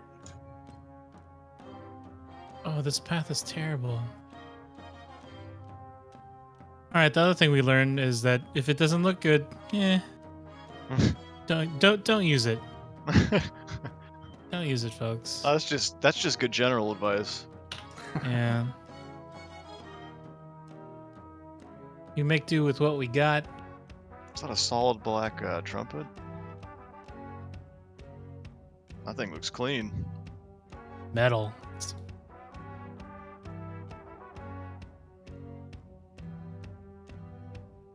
It's Plastic. a plastic trumpet? What kind of different sound does that give you? I mean, I heard it there, of course, but I'm just curious as to, was it an artistic choice to use that?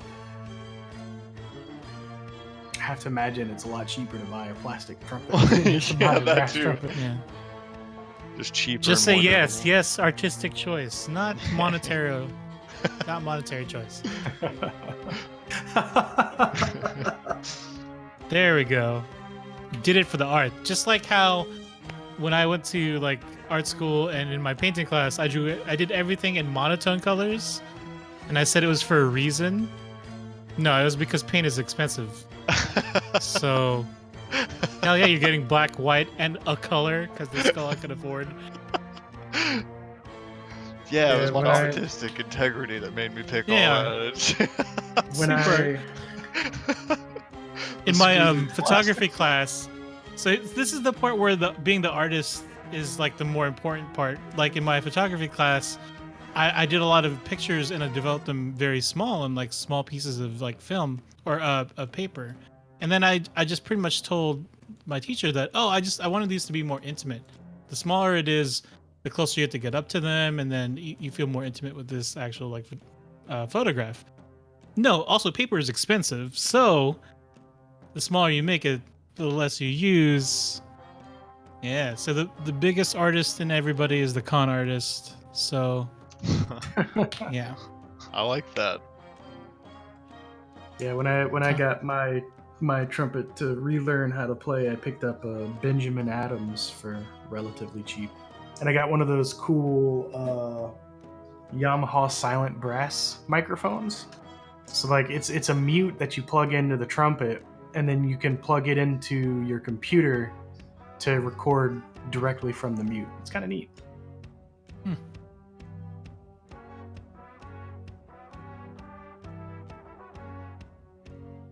And I love talking about like just gear, even if it's like not gear that I know either, because I think I've always been like any hobby really. I just get into the gear part of it. Got into paintball for a little while. I'm just gonna watch videos about different gear. What can I buy? Which is terrible. Don't do that because you buy crap you don't need, but you need. Poetic. Crap. You buy crap you don't need, but you need. But you need. You need to not need this. Mm-hmm. All right. Going in on that cello.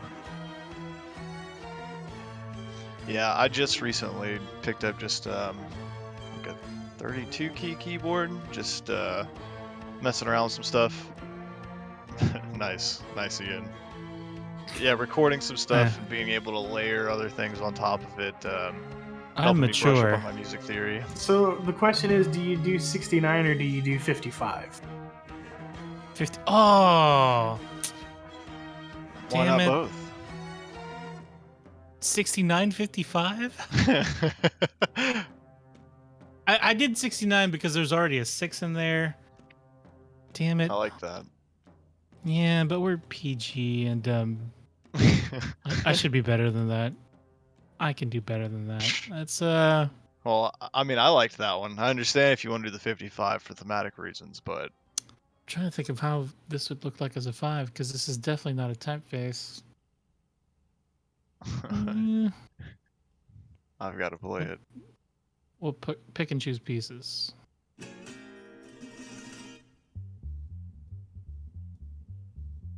$266.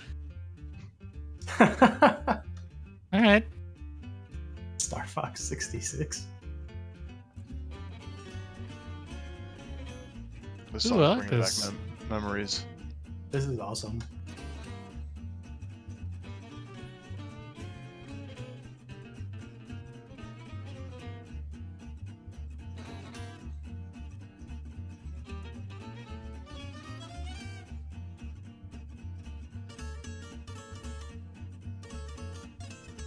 Yeah, try not to talk too much because it's a pretty damn good cover. Oh my gosh, this looks bad.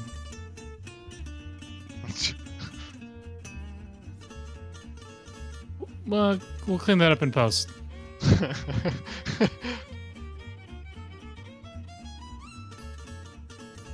Yeah, okay. Let's see.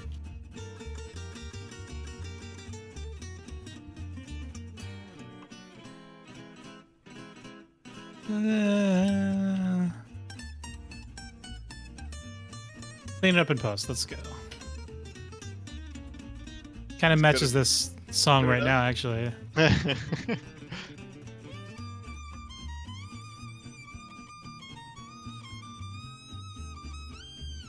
It sounds like something that would be on like, what is that band? Postmodern Jukebox almost. Did you was there anything that inspired this cover right here, or did you just kind of work out this way to end up being jazzy? Because it's not exactly what I would predict this song to end up being, but it really works.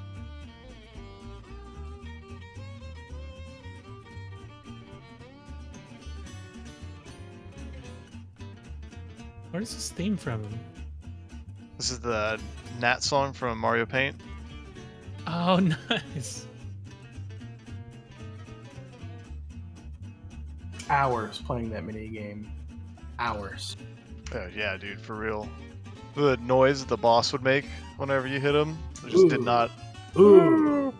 Ooh. I can't imagine a kid now who's like picking up, oh, cool, Mario Paint, and then picking up the mouse like, what's this ball inside? Why is there a ball in here? They take it out and just throw it away. Hey, why isn't my mouse working anymore? Yeah, mouse is not working. I remember having to clean out a mouse ball just so that you can play games. Rainwave. Gee, I haven't heard that in a while.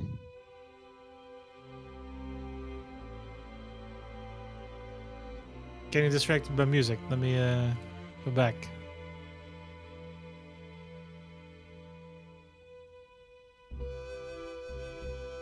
I mean, the first laser mice were pretty terrible now, and so I don't blame you. Check the lore, alright? Hey man, I still have one of those. I think it's in my desk.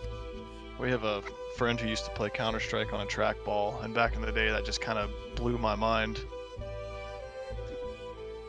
What a badass. Yeah, dude. He knew exactly how to flick it to, hit the corner of the screen and stuff. It's insane how much time he put into it. Apparently that was a norm for old Counter-Strike, though. A lot of people did use trackballs. Trackball.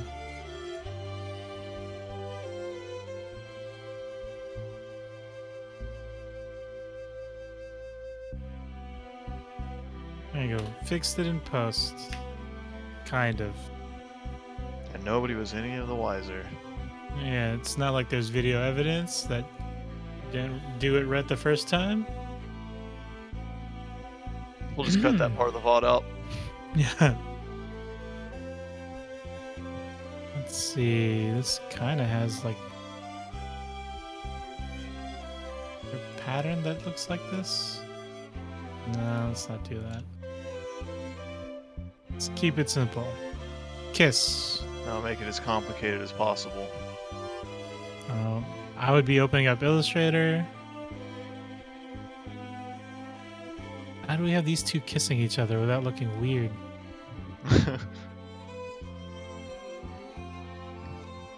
It's good. Man, I remember getting a VHS. I think my mom might still have it, of like Star Fox 64. Like it.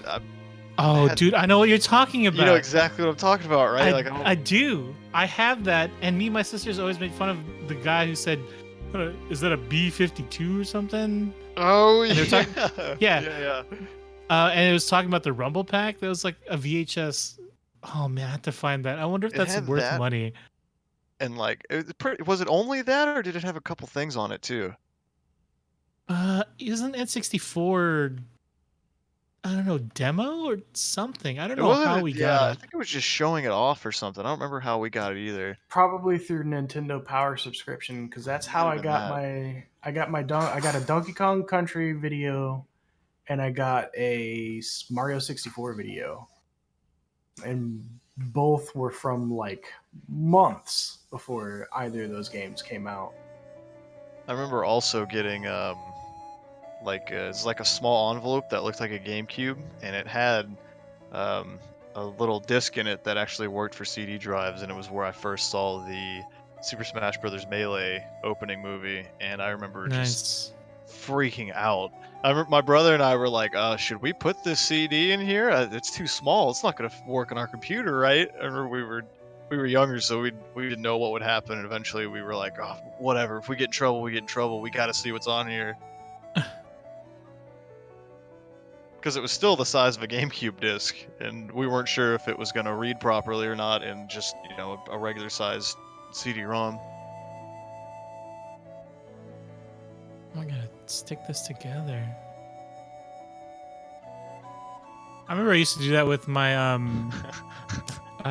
PS4 or PS3, PS1 game. Sorry, I was like, what happens if you put a PS1 game in a CD player? Because that was like a new thing for us. I'm like, hey, CD player at home. Turns out you get some of the tracks. Yeah. Yeah, I remember doing that as well. Yeah, I sometimes was able to record. It depended- I think Twisted Metal stuff was on there. Tony Hawk, I think? it all depended on if the game used Red Book audio or not. Hmm.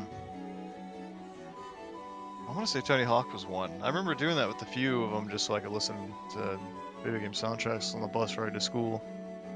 On the bus ride to school. Oh yeah, Hell yeah, oh dude. absolutely. When I got Lunar Silver Star Story, and when I got the Final Fantasy collection that had 6 in it, those CDs came with me all the time. Yeah, for me it was the Halo 2 soundtrack and the Third Strike soundtrack were the two that I was pretty much always listening to. God, for me, I think it was Third Eye Blind and It's not a Offspring. video game. No, but it was the things on my CD player. Yeah, I'm just kidding. I'm not proud, but I'm also not ashamed. Alright, VGM Wednesday 55. So, Andrew, this is probably a silly question, but how did you enjoy the Secret of Mana Regenesis soundtrack?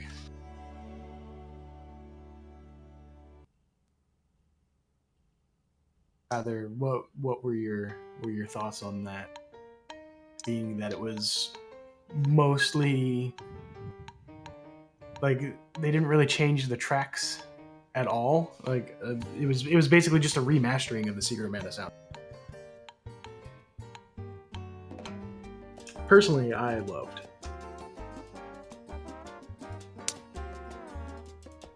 Damn it, this song in this style makes me want to sit in a patio really bad.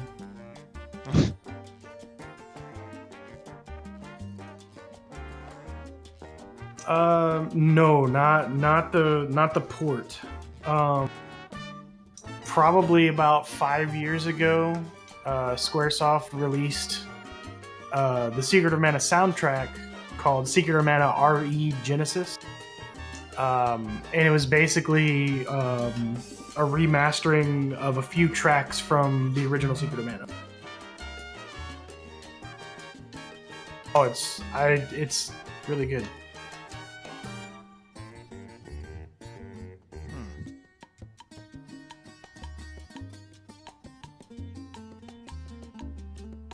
Actually, I think maybe it's just called Secret of Mana Genesis. I like Regenesis. That's a cool name. I'm gonna pretend it's that. Why do you keep moving where you are, Gradient? Fucking stay in place. Yeah, what? That's weird. Yeah, I did not like the new music in the re-release, the remake or whatever they call it. Did they remaster them or rescore them? They were rescored, like they were just they were not basically translate no.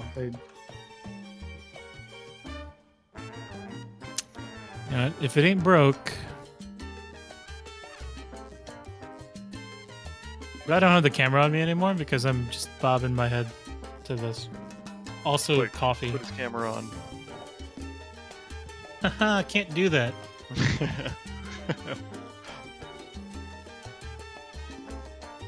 Although I guess I can too, really quick by... I wonder if I can get this. Ready? Quick flash. Depending on how I Screenshotted. delayed the screen. Screenshotted forever. Keeping that. That's my new desktop background. Deal with it. Trying to get that image to just like show up. OBS doesn't have the same transitions that XSplit does, so eventually. Do it. You can do some transitions, but I haven't messed with Between all that scenes, part, but I guess. not within like hiding and unhiding certain images and stuff on there. Ah. And been learning about all sorts of streaming things lately. Yeah, I bet volunteer producing, you've probably picked up on a few things here and there. Yeah, I've also done like a freelance thing for somebody as well. So learning all about them widgets and what works and what doesn't. Yeah, so this Secret of Mana Genesis arrangement album, when they had announced the remake of the Super Nintendo Secret of Mana, I was assuming, oh, cool, that means we'll get all the rest of the tracks that didn't make the Genesis album in that style, and that is definitely not what they did for that remake.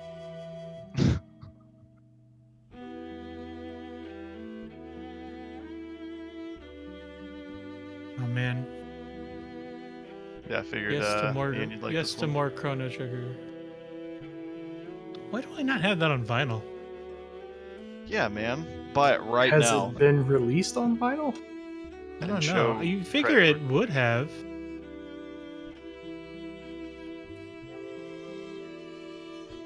There is a Chrono Trigger cross vinyl collection. Cross. It was released in 2016.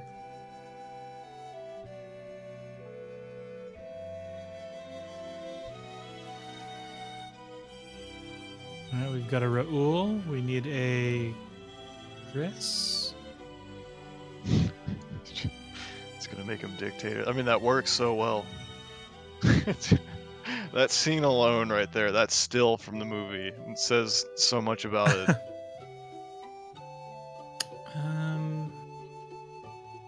I'm tempted to just keep Cool Keaton. Actually, let's maybe keep Cool Keaton. I'm on the Squaresoft store right now, and I'm looking through the vinyl releases they do have, and they have a Final Fantasy VII remake vinyl, and it costs $77.77 For one vinyl? Or how many? It's two records. Okay. I wonder what kind of art it has with it, because I usually like that. vinyls have oftentimes unique art. Different colored vinyl also. Hmm. Been very tempted to pick up those like weird vinyls that have like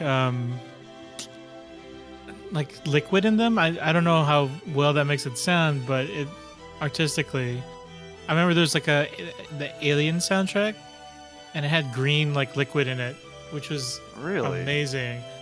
Was it Aliens or Predator? It was a soundtrack where like the vinyl itself had like this liquid in it. Oh, you know what? See if I I'm can just gonna find look it that. up. What? Yeah. Okay. Alien? Are you seeing it? Yeah. So that was in it? Yeah, okay, I can see Yes. how that's... I don't know how it actually looked after a while, but I thought that was neat. Yeah, that's I guess it's supposed to be the aliens' acidic blood in there. But not the best looking vinyl or the best artistic vinyl that I've seen. That has to go to Fight Club, which is I don't know. It was just creative orgasm in my head. It's like an IKEA thing that's telling you the only way to open this vinyl. Let's see, Fight Club. I don't know if people I hope has seen Fight Club, but the Yeah. only way to get into this vinyl is to open it and tear it, right? So you're supposed to destroy something that you love or whatever saying there is like in the movie. Yeah. So the only way to get into this vinyl is to break it open and like tear into it and stuff. What's great is some people have tried to just kind of take off the glue and like get to it that way. But then you get a message like this, which is freaking hilarious and awesome. Let me Where see to go? Yeah, Stop trying to control everything and just let go. Wow, that's It's so good. yeah, that's really cool. Yeah. And there's all sorts of like kind of hidden things in it. Very Easter egg heavy. It has like a IKEA looking instructions and everything on how to open it. So good. Yeah, I'm digging that. That's a good idea. They have a message even for the people who get around it. That's pretty funny. Yeah. I think it forced people to buy two, which is also really smart too. So Good marketing ploy too. I was like, I knew this one, Divinity.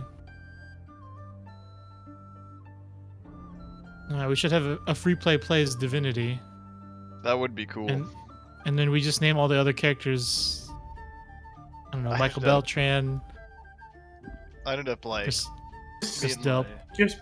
Just put them all as Michael Beltran. In that game, who would Michael Beltran be? I would guess Red Prince. Yeah, have to be the Red Prince.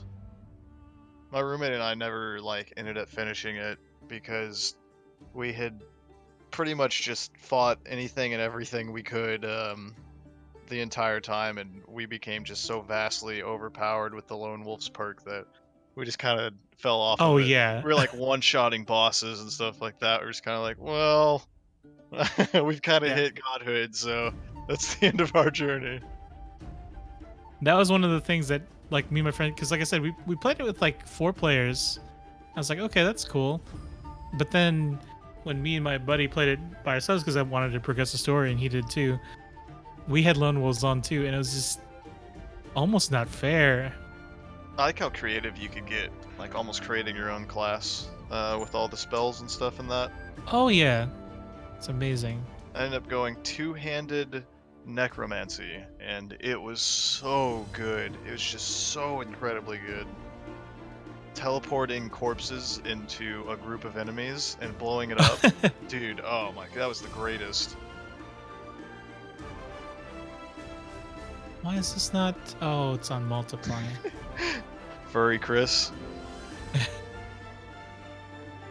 I ended up going conjure something or other. Yeah, that's what my And if roommate you went. put all your stuff in the conjurer, my god, like the things you can like you have an extra character. And guess what? With lone wolves, You have an extra character with a bunch of extra AP. Yeah. Yeah, what are you gonna do? Yeah, you can Die. summon that crazy demon and those totems Yeah. that last like 3 turns, so you just have like a freaking machine gun of totems blasting people every turn. Yeah, pretty much. Yeah, it was a really fun playthrough. I liked the combat a lot in it, so I'm really excited what they're gonna do with Baldur's Gate 3. So we don't need that. We need. What's cool, I've really wanted to do some of the custom campaigns and stuff people have done with Divinity.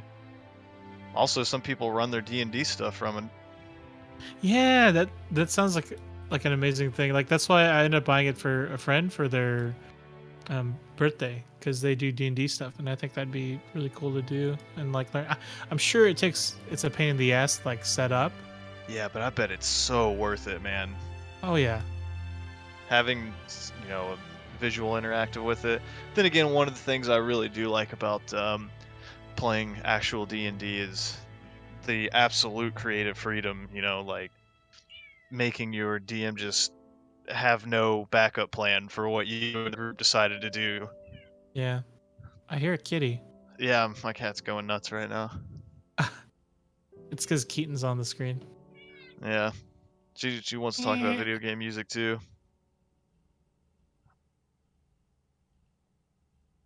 What, you also like Castlevania? Shocker. Catsylvania. Catsylvania? Oh man, that could be something fun for the channel. A Golden Sun track. Yeah, Golden Golden Sun? Sun's got great music. The Lighthouse Battle, man, that's so good. Man, the thing that always stands out to that game about that game to me is finishing the first one and getting a code to put into the second one to bring all your progress over. Oh yeah, what Donkey Kong Country tried to do, or what was it, Banjo-Kazooie rather? Yeah. A non-combat D&D campaign? Interesting. How did that go?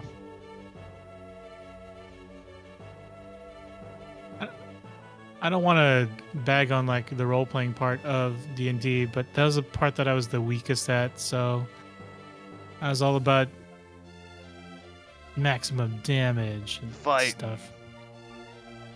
Yeah, it did kind of take me a while when I first played it to really embrace, you know, like the roleplay aspect of it. But when you do, it does add another layer of immersion. Oh yeah. Hello, hello. Hey, what's up? Hey, There what's should going be on, like a Chris? live reaction cam for the moment I walk in a couple hours into VGM Wednesday and I see what madness has happened. I mean, you can add yourself, Jerry. We can add the webcam in there. If you... I'm behind the screen clipping stuff. Oh, and- okay. We Hey. need more cat pictures. How many Yeah. cats do you have? 2 and a wild one. 2 and a wild one. I can get you If we pictures of one of each of them, but they look very similar. Okay, so we have a Keaton. Mhm. Can we get the other 2? Preferably looking to their. Either direction, we can always flip it, but Yeah, we got this. but Be right back. So Thanks, how Chris. so how'd everybody weather the storm last night? I mean, I went to sleep. I slept right through it, man. There was a little bit of a storm that was going on while I was playing some Persona, but it wasn't too bad over here. Instead, I got hit with hail twice on my car that I leased, like, 5 Oof. months ago, so I gotta take care of that. It's one of the reasons why I end up moving to where I live now. They have a concrete garage, so I'm like, oh, I'm safe. Yeah. Not like my car. My car looks beat up as hell anyway. Yeah, that actually does sound really cool. I tried to do something like that in we ran Welcome to Waterdeep Dragon Heist. And I tried to make their descent into the Beholder's lair a stealth-based one, but they immediately threw that out the window. Like, Kick the immediately. front door open. So like somebody just so happened to walk in on them and their first reaction was to kill him. Not even attempt to talk. They're just like, no, this guy's dead now. Kill. Yeah, That guy looked at me funny. Dude, Stab him. The dude has 3 HP. They just kill him. They like blow him up with fireballs and stuff like that. He's got 3 HP. Then they start spreading lies about what actually happened to the like. They get in disguises and start spreading lies about what happened while everyone's chasing them. I would run the opposite. I remember a friend of mine, he was running a campaign, and he's like, you guys might not have to worry about strength so much in these. And so the highest roll, of course, I gave into to strength, and then the lowest roll I definitely gave into wisdom and like int. And so I just made a really dumb but lucky guy. So I'd roll really high on stuff, but he wouldn't know why he was doing so well in combat. He was, I don't know, accidentally, he was like Jackie Channing it. He'd bend down, accidentally stab a guy behind him. Like, oh shoot, sorry, man. There was like a puzzle that we were supposed to figure out. It was a trap. So if we didn't figure out the puzzle, your character would die or I'd get really hurt. I instead go, can I try to break out of the bars? He's like, that would be ridiculous, but you can try. Nat 20. It's like, yes. Did it. Gronk strong. Yeah, my favorite nat 20s are the ones like where that person should absolutely not have passed that roll. You know, it's like the wizard is hoisting something over their head that that is way too heavy for them or anything like that.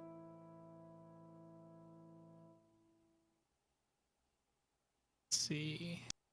Stop looking at this Fight Club vinyl.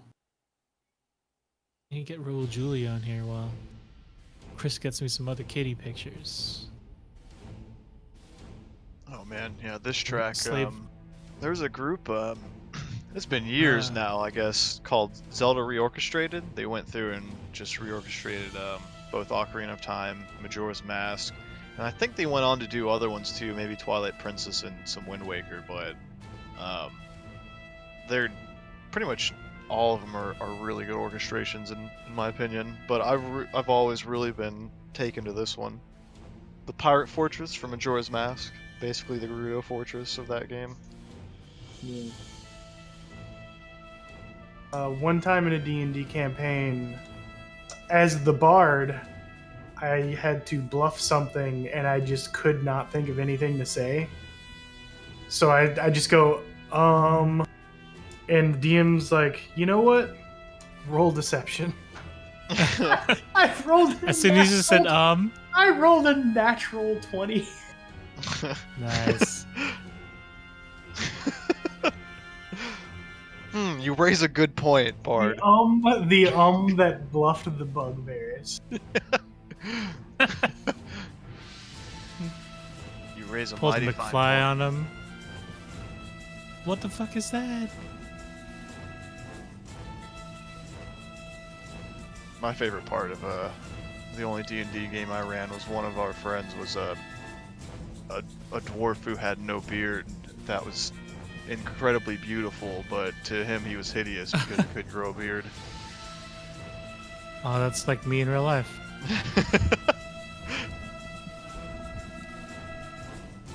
Damn you, Patches. Sent. I know, I to can't do it either, man. Your I tried. Facebook again. Oh, okay.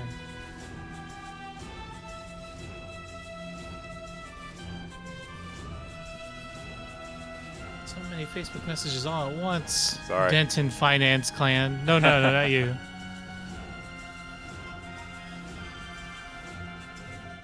Yeah, Cloud, you should check out all of the Majora's Mask Zelda reorchestrated stuff then. It's all really good. Very rich sounding too. You can tell a lot of care went into it. Oh, Raul Julia's gonna have dog ears now. Andrew, have you ever explored this stuff? The Zelda reorchestrated? ZREO?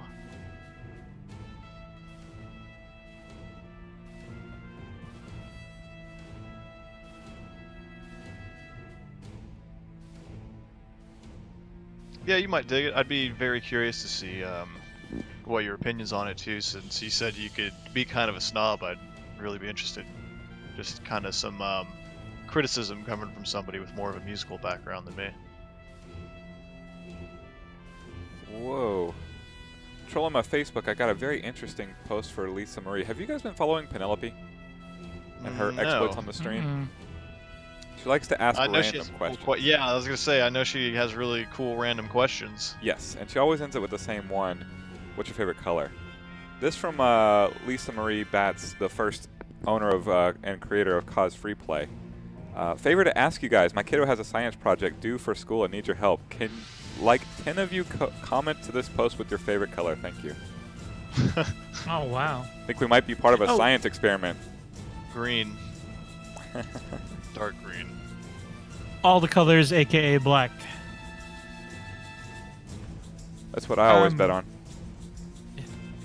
So speaking of Penelope questions, we were gonna ask that of Andrew here, but we didn't have the list. Oh, Yeah, the list of Figured, Penelope yeah, you questions. you got 3 to send his way? let's see here. I have to move to that side of the. Ooh. I don't think I can access them from here without interfering with you guys. Aw. Oh, hold on. I'll send you the whole list. It might interrupt you for a sec, but that's all. Oh, we're good. That'd be alright.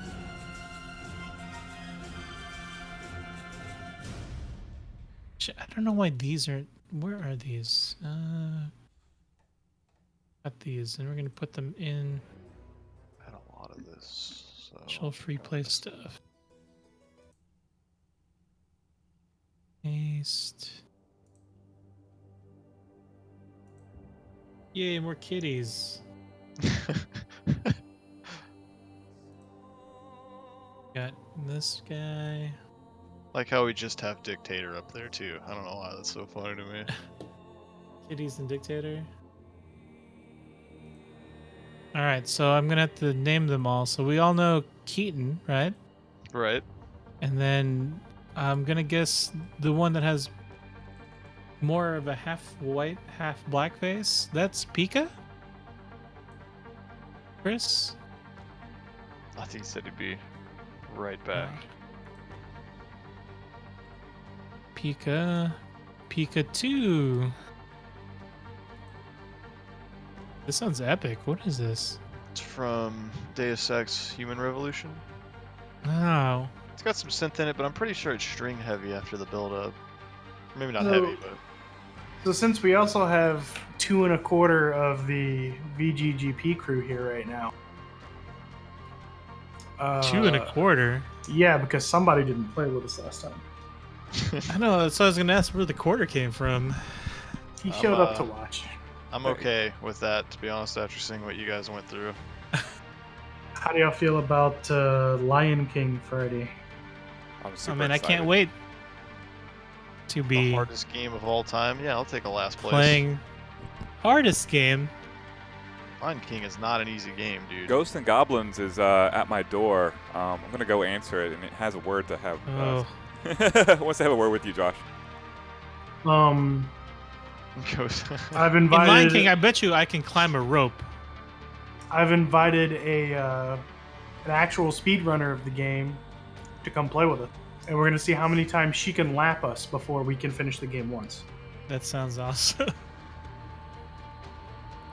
Can one Chris, of you what's the finish name of the game white once? cat? What's that? What's the name of the white cat? Ziggy. Ziggy. Okay. Ziggy It gets can't in there. possibly be as agonizing as playing Treasure Master Friday. Well, at least he had a cool kick, though. No, it wasn't. Had It's no cool-ish. hitbox on it, just hurt box. It's mostly hurt Blew up box. caterpillars, so it looked kind of cool. It's true. Which of these cats is the devil cat, The Chris? white one. So we know who Andros is. No, they're part of the crew. That's true, they're part of the space Yeah, they have crew. to be part of the crew. With the Mr. Brown face as Andros. I don't know if it would work, but... I mean, if we're gonna really do like, here we go. the true Andros right now. Oh, man. There you go. Yep. Dude. All right. Keaton's. This would actually let me. This would motivate me to team up with Ziggy for sure against that villain. Now that being said, Ziggy would immediately use the opportunity to kill me, and that would be the end of it. But So then Ziggy Cat. needs Falco. Just sounds like a cat to me. You know, cats play with their prey. Well, in that case, I'm What going to is win this this battle. one? So this game, this was an isometric like action RPG game on the Genesis. I don't remember how we got. I think somebody gave it to us, but Landstalker. yeah. Interesting. But like, the game was buggy.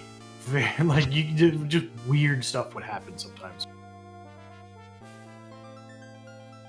And I don't know if it was just like a dirty cartridge or what, but I just remember it being one of my first instances with a buggy console. Were some weird occurrences happening with it? Yeah, like sometimes you'd go into a room and it would take you to a different part of the game. Wrong warping on accident. Yeah, thanks for being on, Andrew. It was great talking to you. Yeah, man. Yeah, thanks, man. And everybody else, Andrew from Orchestral Fantasy, you can find him on YouTube. The channel's Orchestral Fantasy. He's got a Patreon. It's patreon.com/Orchestral Fantasy. Definitely subscribe to his YouTube. Yeah. 100% Wait, what's the YouTube? I'm going to subscribe real quick. Orchestral Fantasy.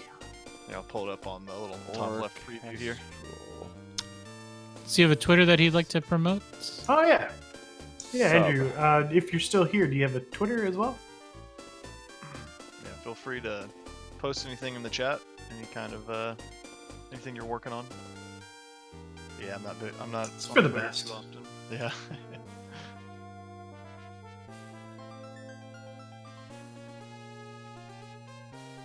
In fact, here, just kind of move my screen over a little bit. Blam, subscribed right there.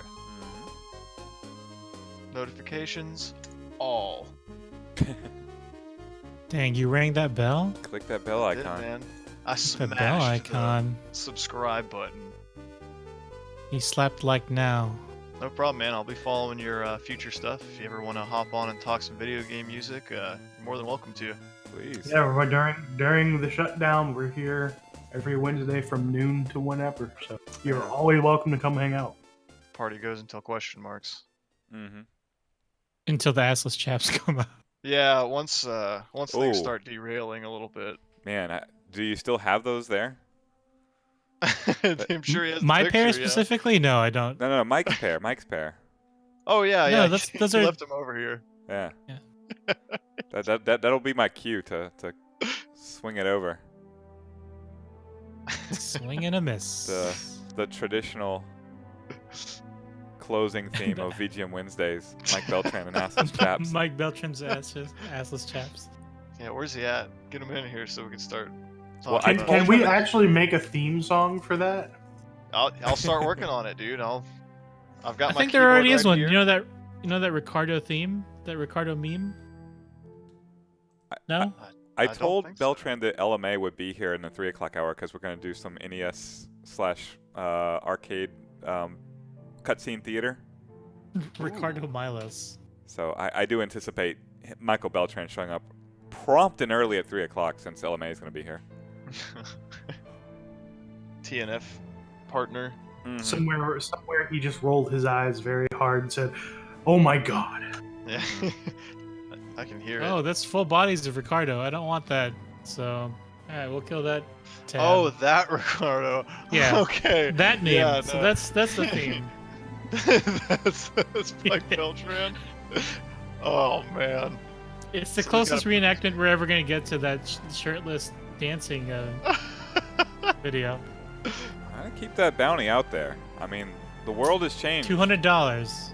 The world has changed. What is this? People need that money. Massive. We need that video. Thank you, Jeremy, for probably putting these on there. So I wanted to ask you guys if you don't mind for brainstorming ideas for this this arcade exposition theater we're going to do. We're going to do live reads of things. We have been doing Ninja Zero Gaiden. Wing. Zero Wing. All right, I'm pulling up Zero Wing right now. So that one's on the list. I'm gonna have a whole bunch of them just sort of ready to go. Just the introduction, or Yeah. okay. Yeah, Zero Wing introduction for sure. All right. Legendary. That one is in bookmarked. Are there subtitles in Resident Evil? Except that, Well, that has You can acting always already. read it. yeah. You can't beat the classic acting True. there. Although I'll open I that wouldn't door. mind seeing anybody cosplay as Wesker from the live action intro of Resident Evil 1. Like that one There's a specifically. live action? Wait, what? Just get Val Kilmer. Do you not Or know Camber. this one, Ian? You were almost Mm-mm. a Jill sandwich. Oh my goodness. Yeah, Resident Evil has, of course, my favorite all-time line is, I hope this is not Chris's blood. Spoiler alert for the last episode of Until Dawn with me and Penelope. It was Chris's blood. Oh, Chris is gone. Yeah, I No, tried. what happened? I tried to hot dog. Like I'm shooting. I wasn't clear whether I needed to be shooting like the enemies or fiery things around the enemies, and in aiming for the background, Chris may have lost his head. No. Yeah, R.I.P. Chris. Man. There can be only one. Yeah, you're right. But is Mike still alive? What's that? Oh, of course. Always alive, Mike. You got to keep the villain alive to the last little bit. You know what I didn't even think to put on this list? Have you ever heard the Destiny the Planets release? It was supposed to be the original soundtrack for the Destiny games. No, I did not. Yeah, it got leaked a while back, Mm-mm. and it's really good. Really? I'll have to check that out. I haven't really paid any attention to Destiny, but I'll always check out video game music.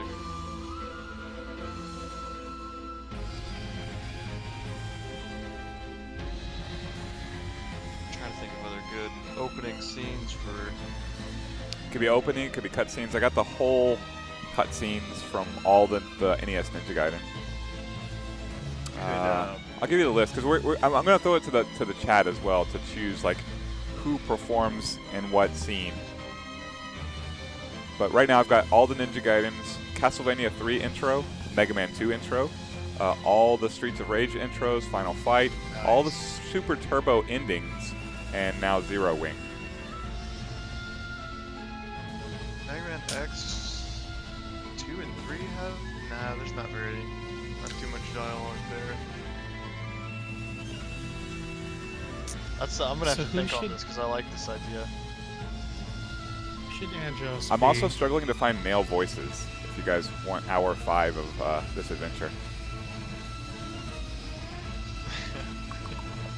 Unfortunately, I have to catch up on work after I do VGM Wednesdays, or else I would absolutely lend my voice. That makes sense.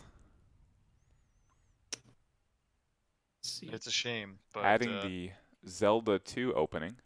nice. Let me, I am error. I'm specifically adding I Am Error. How are you even gonna voice act that? I mean, you just yell I Am Error. Or I guess kind of with a little bit of robotic tone to it. I am error. Hello, fellow meatbag. I am Error. Oh, there's the Andros. Is that who's going back there? I'm seeing if it works. If not, I think we can just leave it Andros. Yeah, This yeah, can I just think- be He did- Chris. He did kill a small child. He is a villain.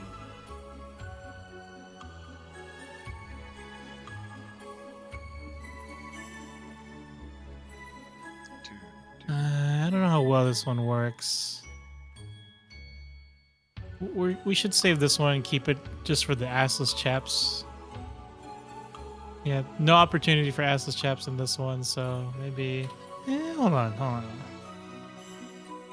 Not hold on for assless chaps. Hold on for. No, I'm holding on for assless chaps. You've got me sold. With both Oh, cheeks. man.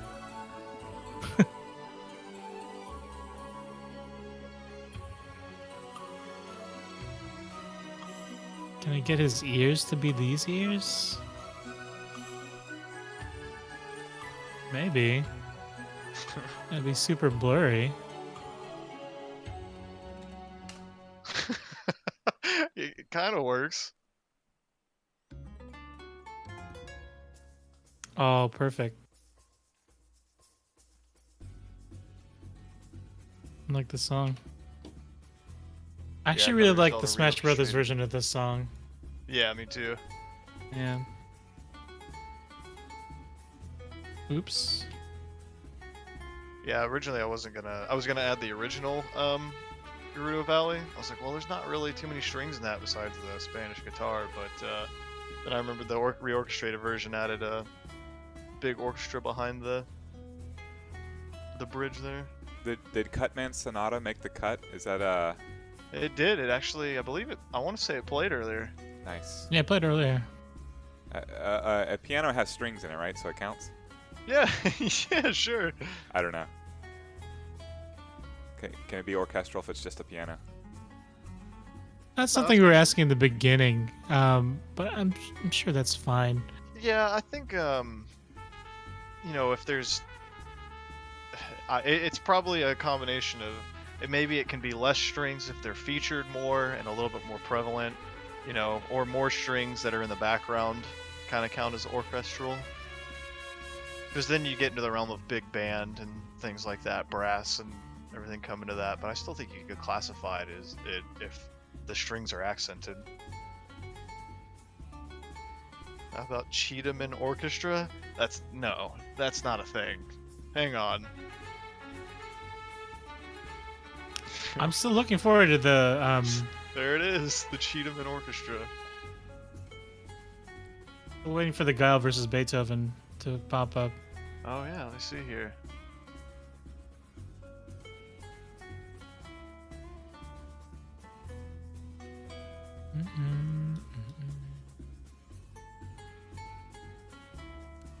I haven't been able to find a good video of all the letters from Super Mario 3, but that's definitely going on the list. The letters. Oh, or the transitions after you beat a boss in Super Mario World has some nice little flavor text to it. That's true. That'd be hard to cut to because it's so short and so sporadic.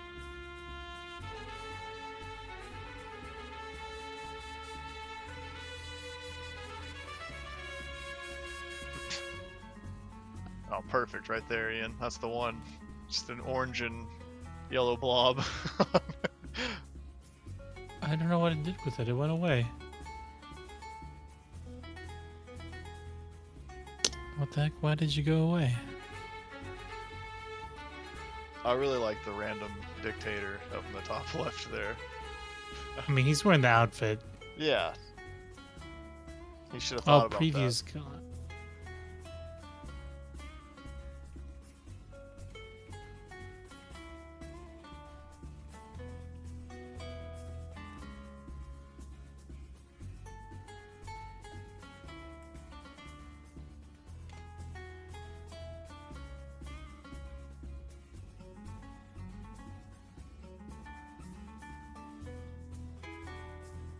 Oh man.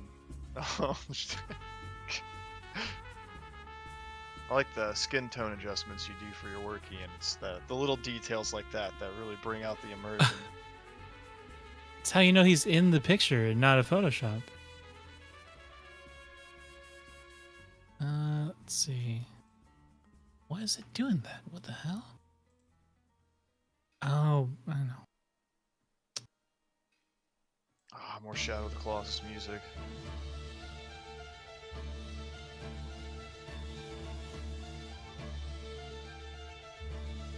It's Yeah, such that a good high game. energy. Yeah, it is, man. I like the ambiguity of that game a lot. Like, there's such a rich story that has a lot open to interpretation in it. And I really appreciate that it's a compelling story even though there's really not a whole lot in it. Because I think the game basically opens up with like you have some princess that you take that's in some eternal slumber, and some floating mass or some sort of being tells you, yeah, we can bring her back, but you gotta kill all those Colossus out there. And there you go, that's how the game opens up, basically.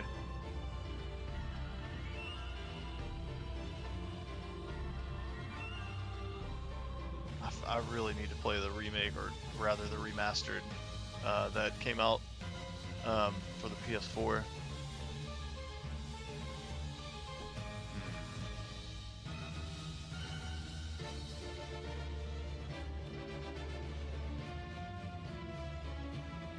The legendary foe, Michael Beltros. Michael Beltros. How do we make his eyes look weird in this one too? You could just take Andross's eyes and put him over it. Can I? I don't know, that'd probably look weird. Just cut him out and just googly eye him over it. Well, you know what, dude? I mean, that worked too, though. Just the 2 white dots. Never the say two, the never. 2 eye dots. There's... That's gonna look ridiculous. I mean, if we can make you... Oh, no. If we can make you, Robo? Yeah. we can do anything. just leave it like that.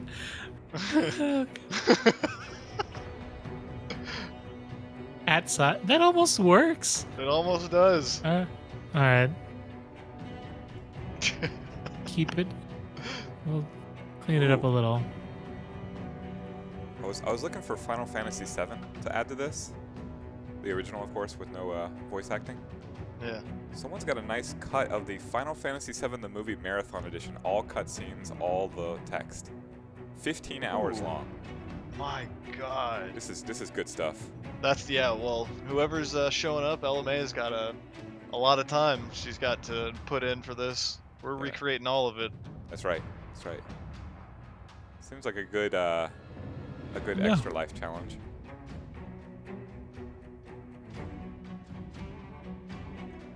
What is happening? The Hold on. conversation between X and Zero in the original Mega Man X is pretty good.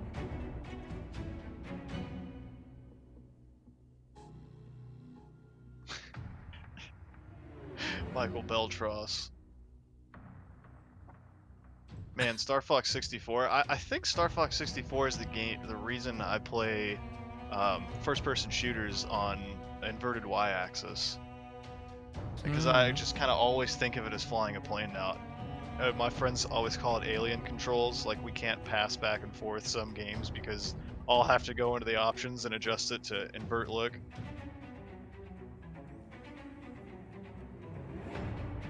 As with all those things, I learned how to do it both ways, so I could. It takes me a while to adjust, but I can play inverted controls. It takes me a little while. I can do it, if it's like a story game or something. But if I'm jumping into like Halo or something, no way in hell am I gonna be able to competitively aim at something like that. You know what's crazy for me On is a mouse. just swapping A and B on the NES controller. Like when I play Ninja Gaiden, holy cow, just walking off cliffs. It's amazing how much like decades of muscle memory will mess with you in situations like that. You have to actively think about it, and suddenly you're way worse because of it. Muscle memory is a crazy thing, man. Even in fighting games, it can create bad habits, or good ones, if you can break it.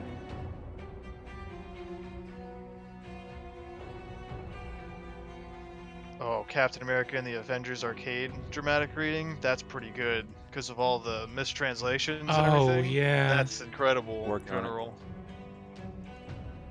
Where's the have that- laser? Ask the police, and then the fight happens. What sense does that even make? I mean, ask the police, dude. Ask the police where that laser's at. No, that's why we're asking you, dude. The police don't know. the wizard in the Super Nintendo version, the wizard on like the second boss fight looks like he's just throwing pizzas at you like out of his chest. Not a perfect arcade port, but damn it, they tried. And so we've got our first track for the day. Change that now.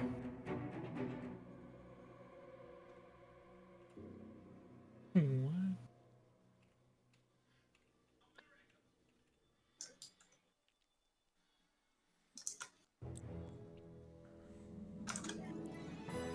The Brawl theme, that's a good one. Oh yeah, I didn't even think about this.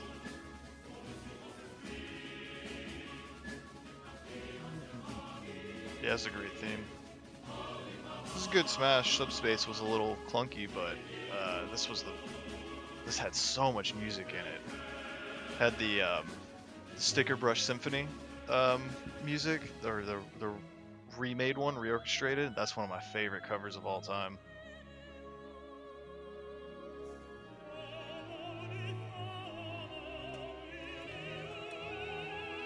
Oh, I should have named the Star Cat. Starcat. Starcat 55.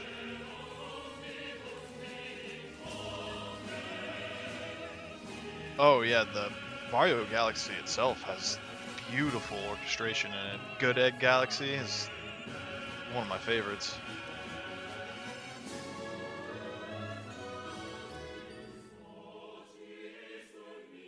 Oh, looks like we've pretty much got our, our VGM Wednesday for the day. Yep, being posted right now. The eyes on top of Beltran. It's fantastic. Michael Beltros is the best. Oh my God. Oh, I totally agree, Cloud. Every Smash as a party game is incredible. They've all been fun. I especially like, I do play them somewhat competitively every now and then, the one-on-ones and all that, but nothing will beat 5 minutes, items on high, random stage. Oh yeah. That's so fun. Like, you can't get much more fun than that. That one It's person only who way you'll only get, picks like- heavies. Oh yeah. Feels like that's the only way you get me and my friends to play it is items all on. Oh yeah. None of this flat stage. I enjoy that too. I like doing that as well. But party style, when everybody's just kind of chilling and wants to play something casually, that's a fun one to put on. All Pokeballs, yeah, that's a good one. Or Master Balls. God. All the new Pokemon on there is just like taking up the screen. Actually, Rathalos, if you get freaking Rathalos on there, Oh, from the assist trophy? yeah, God, good luck. Just That'd be like the cool. real freaking Monster Hunter, Rathalos is still a bitch We'll to have deal to with on there. Try to set that up sometime, Cloud. Free play Super Smash Brothers.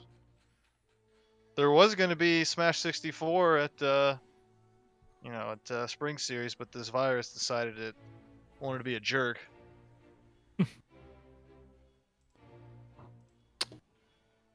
Speaking of, Alright. I Wow, am totally multiple- putting in some orders and free play Arlington this weekend. Me and my roommates have already decided that's going to be like our diet for the weekend.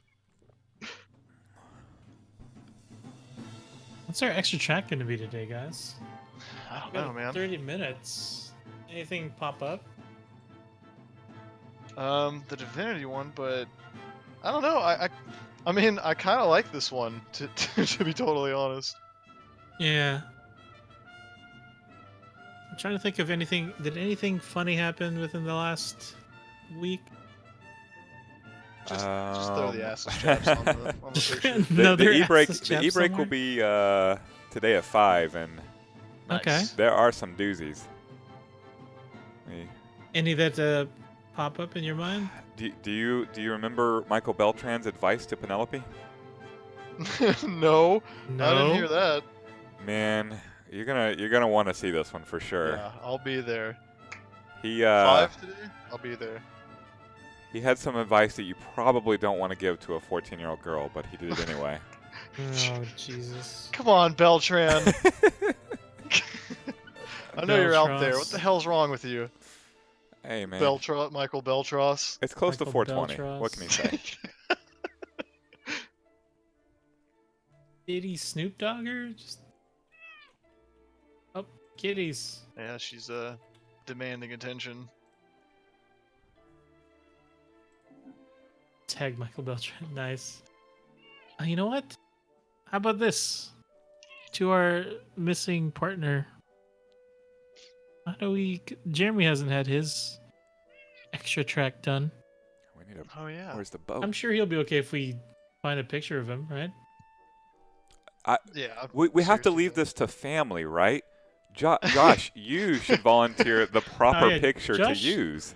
Oh man. Find me a I got some picture. ideas. There's already the one. And then we're all gonna post this on his I got a house post. I really, really hope that he still has this picture up here. Let me see if I can find it. What? I mean, he already has the one that I was going to use. The perfect. There's image only of him. one better than that, and I'm hoping he still has it. Better than. When he Folks, there's this better picture, than this, folks. There's this picture from when he like graduated college. He just straight up was not ready for the picture they made him take, and Oh no. it's not the most flattering picture of my brother. I'll put it that way. God, I hope it's still on here. First, I have to scroll through a sea of wedding photos, of course. Shirtless pics. A lot of house photos. So this one was on purpose, but let me go ahead and send it your way, Ian. Yeah.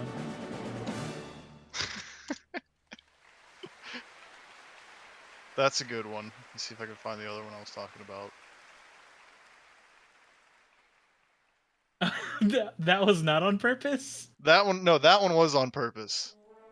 Okay. He was photobombing the ride camera. We have innocent people in there though. Let's see. Well, you could just snap. No, him I out got of it. Here, let me do this off screen. Okay. Innocent people. Come on, man. Where's that graduation photo? Say that on screen. I say off screen as I almost pull it on screen.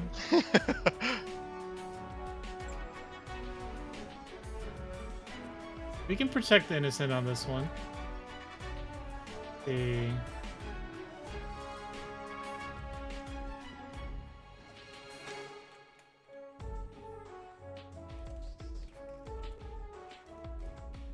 Oh, that's too small. Hold on. Oh, I What found am I it. but doing? I have thing. I don't know if it's me- usable, but I found it. 'Cause it's got the square around it for, I guess, people who don't pay for it. 'Cause he just Oh, I got a kinda follow snapped from a photo. somebody. Alright, now I can do it on screen without being so secretive. There you go. Take your pick. Why is there's a square around it? I know. I guess it's because that was the preview for if you purchased it. Yeah, I forgot about the square. So you might that's- not be able to use that one. No, we're Yeah, good. he didn't buy that. My parents definitely have pictures of sample sample only. Hell yeah, dude! I'm not Yeah. paying $50 for it. No. My parents was like, I have a camera. Yeah, I'll just take a picture of the picture. I think we did that a lot. You know, we're like, dude, would you like to buy this picture of you after this ride? No, Oh, we're no. good. Then you snap a See. photo real fast. Yeah. Thanks, cell phones. All right, let's see. We can protect the innocent by doing this.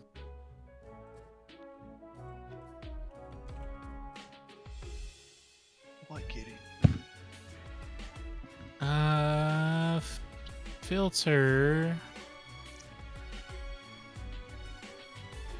Sorry, my cat's like all up on the microphone right now. No, we're good, man.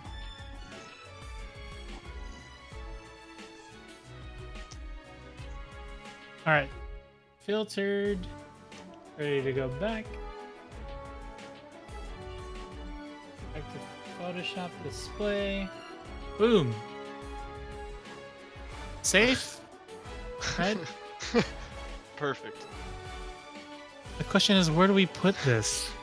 Safe, even though you got the What's pecs. Jeremy's... yeah, safe for work. His favorite game? Super Metroid, Mass Effect, and Metal Gear Solid. Put him over Ryu's face, also a possibility. Oh, yeah, why? Who else? Even blurred out his wife's face. I respect that. Protect the innocent, man. Of course, of course.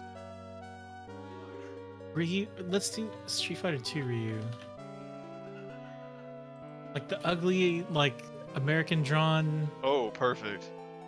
What was that? Where he was first all warped looking. You know what I'm talking about? Not warped looking. It was like the first time they had like kind of like the weird American style drawing.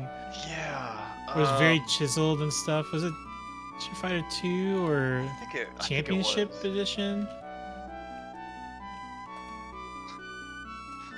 I mean, that one's already pretty good. Him standing over the broken sign. Oh, here we go. Oh, you got it? You find the one? I think so. Something that looks like this. Yeah, Champion Edition. What is the worst version of Street Fighter also? Street Fighter Fighter 1. 1. Oh, With the one button. which version of Street Fighter 2 is the worst version? Oh, man. Excluding the hacks and all that? Super. Yeah, probably. Oh, damn it. World Warrior gets Alright. a gets a pass, I think, or at least a pass versus Super, which does not get that pass. I think we're gonna do this one just because I think it might match this the best.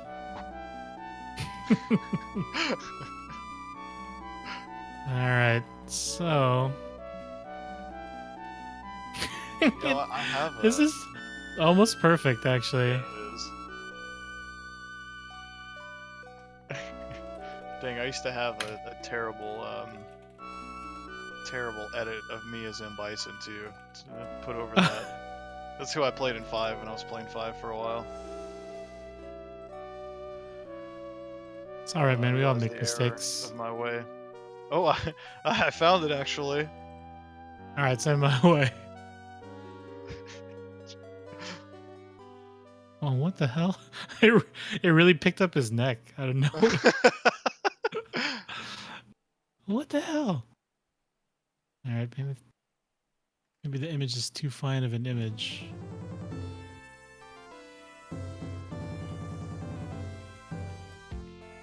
Alright, sent. Too fine of an image. Yeah, he looks pretty fine right there. Woo! Getting all hot and bothered.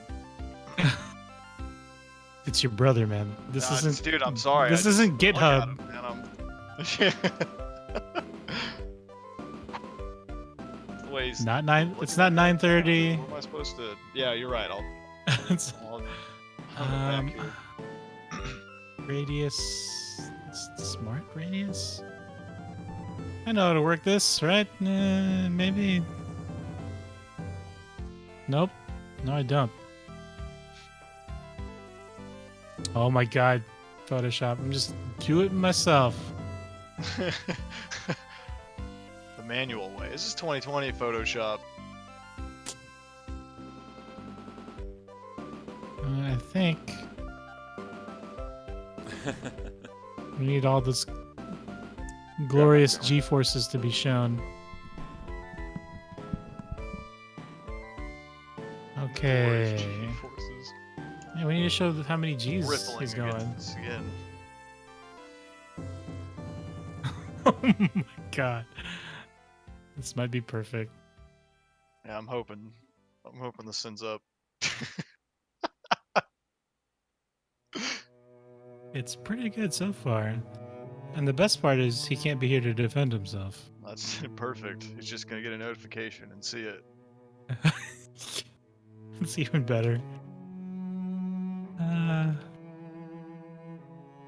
Where's the headband? There we go.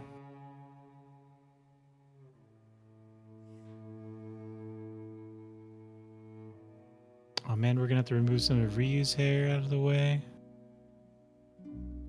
It's okay. Or you could just blend his hair with Ryu's, right? Kind of.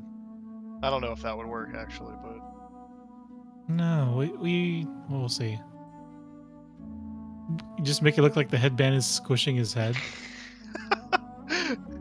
hey, that works too. Yeah, we're gonna ruin this image down at the bottom by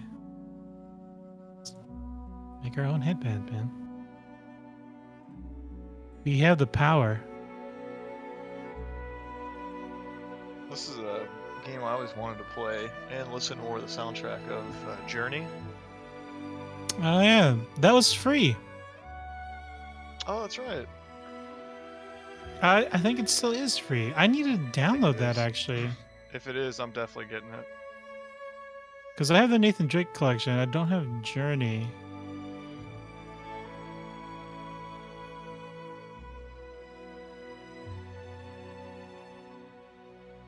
It's coming to what soon, Jerry?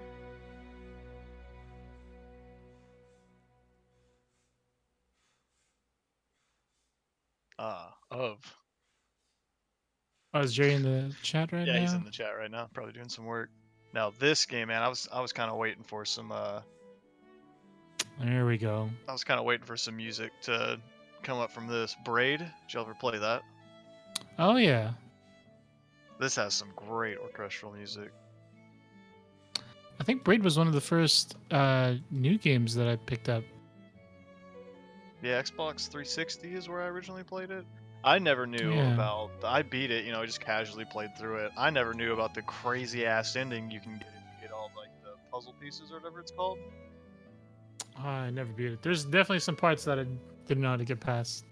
Well, the whole like allegory is like apparently the creation of the atomic bomb is what it's supposed to Oh be alluding boy. to. So if you get all Yeah. these hidden puzzle pieces and you do something particular at the ending, the whole world like is in flames and on fire, and it just kind of weirdly abruptly ends, and it's kind of your fault. It's really, really interesting, really ambiguous, but it's really interesting. Kind of out of nowhere too. You wouldn't really expect it from this game. Such a simple little puzzle game. I love things with a deeper meaning to them. Yeah, and I like Meaning. it whenever it's left more up to interpretation rather than being like thrown into your face. Yeah. It's like, well, this could mean that. It's probably what they're feeling here, all that.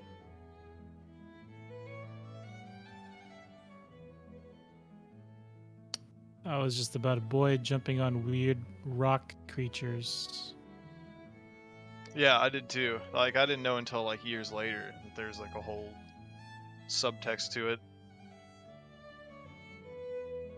Dude, Ree's face already looks a little questionable in the original art there too. Right? That's why I was looking for this specifically. I'm like, which one has the weird Ryu looking face? I mean, right? That works. Works to me. It's a thing.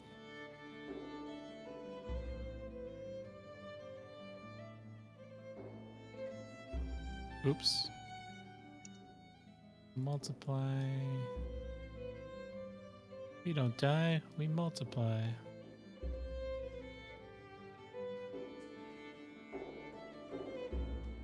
Oops. The greatest artist in everyone is the con artist. Right? Words to live by.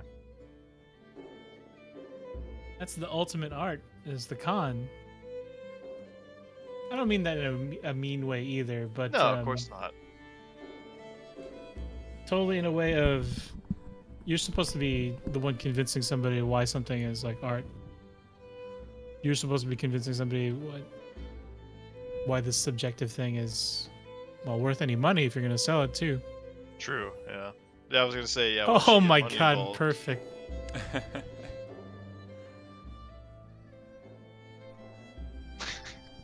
Oh my god.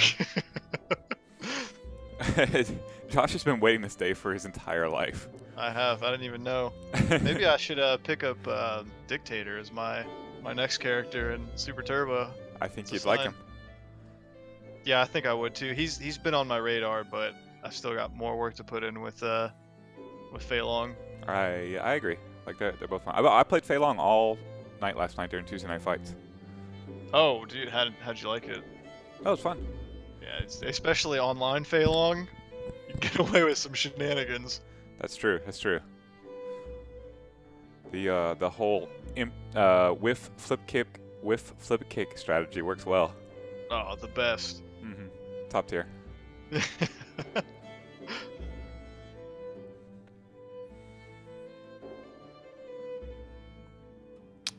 don't know how to blend this psycho power into this psycho power, but Doesn't have to be, beautiful. yes it does. You're right. Yeah, this is nothing short of perfection, as you can tell by Jeremy's face. Yeah, I don't think you remember last week's episode. We had to make everything Yeah. has to have a proper ending. It's a shame you can't put the chaps anywhere in here, but Well, you Give can't me a force minute. it. You gotta wait for Beltran to show up and start talking about his favorite pants. that's true. We didn't get enough news, Beltran.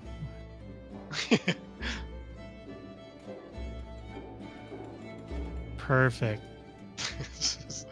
This is ridiculous looking. Well, I love it. This is supposed to be a Jeremy one, but it's somehow become you too. No, it's it's a little bit of both. It's in the family. I mean, he's about to blast me with an uppercut in the chin here, so I remember, like, when did it stop becoming about Bison versus Ryu? Remember, like, Bison used to be the thing that, or the character that Ryu would always try to fight against, but that slowly Oh, yeah. became Guile and Bison. and Sagat, I mean, for Yeah. blasting a scar Well- into his chest, I guess. Canonically, Ryu is very boring. He has no rivals. He wins everything for free. That's true. Like, he's a very boring character. Guile He- and Chun-Li have reason to actually have a rivalry with Bison or Dictator. Yeah. He actually killed somebody that they care about. Ryu doesn't care about anybody or anything. He just wins everything for free every time Yeah, he just fights. and wins. There is no actual drama in any of his stories. So any of his rivalries, except for with Ken, because they're kind of brothers. Yeah. That don't shit's have any probably weight. the most interesting aspect So- of. So I was looking at the Star Fox picture and I noticed that we forgot to do something. Oh. Those little ships that look like hornets are perfect candidates to be replaced by the flyers from Killer. Oh man, Oh yeah. I didn't even Killer think about Queen. Flyers? Are they called flyers? that. Ridiculous, dude. The guards. Well, or SF2 whatever. Jeremy. Let's see. Save. I can't wait till he gets the notification of that.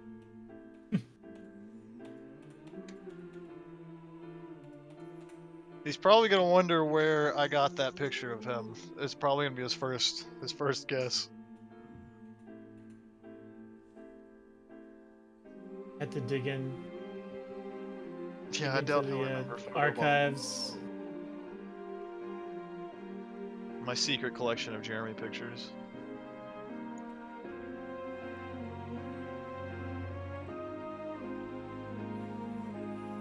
Sometimes I like the extra track more than I think it's because it's based on just the grounds of ridiculousness. Yeah. Yeah. It's like how Not that I far- don't like the Star Fox 64. I like that one a lot. Oh, of course, but this one's just it's just so over the top and ridiculous. Oh wait, what am I doing? Hold on. Not yet. Not yet.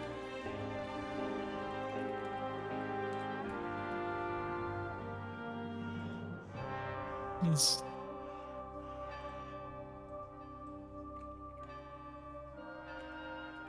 Get some of the extra. Still touching it. There's still some yellow for some reason.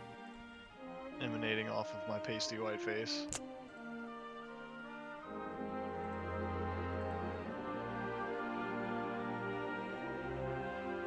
Yeah, this Wild Arms track would lend itself really well to it.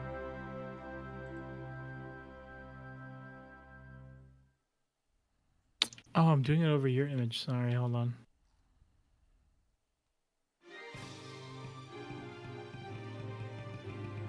I don't care. I've got a copy of that. You do whatever you want to it, man.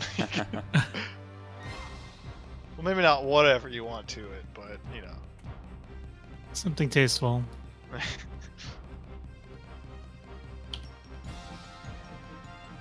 What is this track?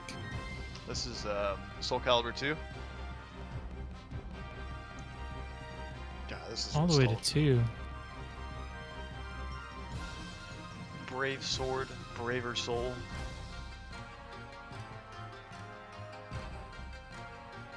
I always loved the over-the-top, over-dramatic quotes that the Soul Calibur announcer says before a round. Oh, yeah. Those would be The funny to make battle people for read. his soul is Yeah, it's- alive. If only it wasn't already voice acted. Yeah, Perfect. that's true. Just get the excerpts, I guess. A warrior wanders his way across a misty field. That's more something that you actually have like a dramatic recreation of, Yeah, like and you kinda wanna make reinterpretation your of it own. dramatically. Yeah. High school movie making class style. Yeah, I want to just write my own. Yeah, but the soul still burns. Just Mhm. super Soul still ridiculous. burns.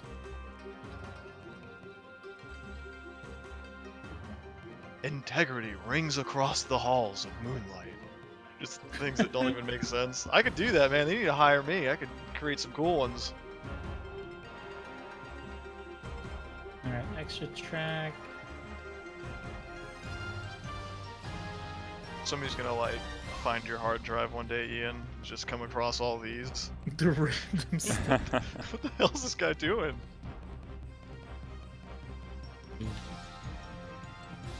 Not Jeremy Golden, Jeremy Withers. Not Featherstone, Withers. There is no Jeremy Featherstone. No, Josh Featherstone. Oh, there's so many Joshes, man. No. Save. Post. Jerry, it's Yes. yeah, I can't wait for Jeremy to see that Save one. the innocent. See that one and, right there? The like button. Yeah, let me go ahead and do that now Oops, myself. I misspelled flyers.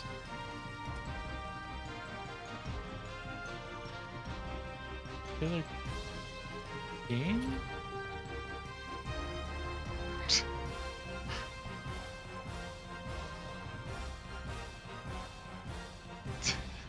These are so ridiculous.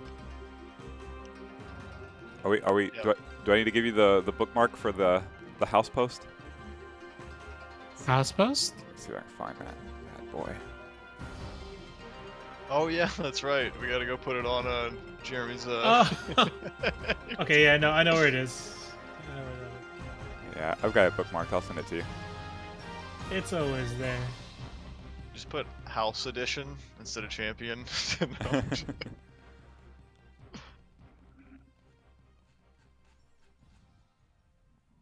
I think that might be the conclusion. Of, Yeah, I think so. Right, and we're Yeah. hitting right at 3 p.m. here too. Perfectly timed as always. Thank you guys so much. We're Scheduled always good with that. appropriately. No assless chaps to mess with that. Yeah, Good. this time.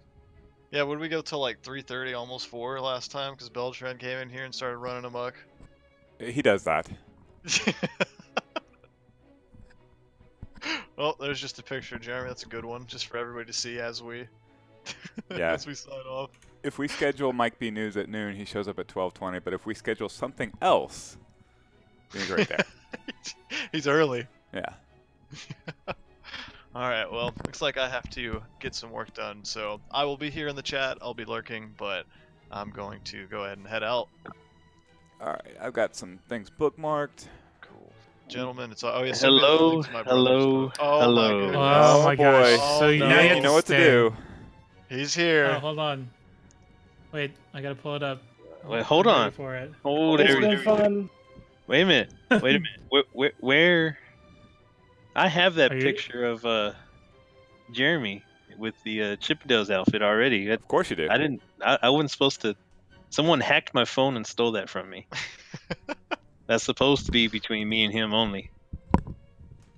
Was that when you guys were dancing together? Is that from that time? Who's speaking again? Who is this? This is me. It's Mike. Beltran. It's the Oh my god. What's next on the news, Mike? Holy balls, that was loud. Sorry. I mean, I don't- you gotta be ready for the Mike B news. Jeez. breaking. I mean, I was taking a break from work and I flip up the laptop Mhm. and I see my private picture of Jeremy being shared for everyone. And that I don't think that's right. That was supposed to be for my eyes only. Well, it's kind of weird because he sent it to me too. So Beltran, you might want to have a talk with him.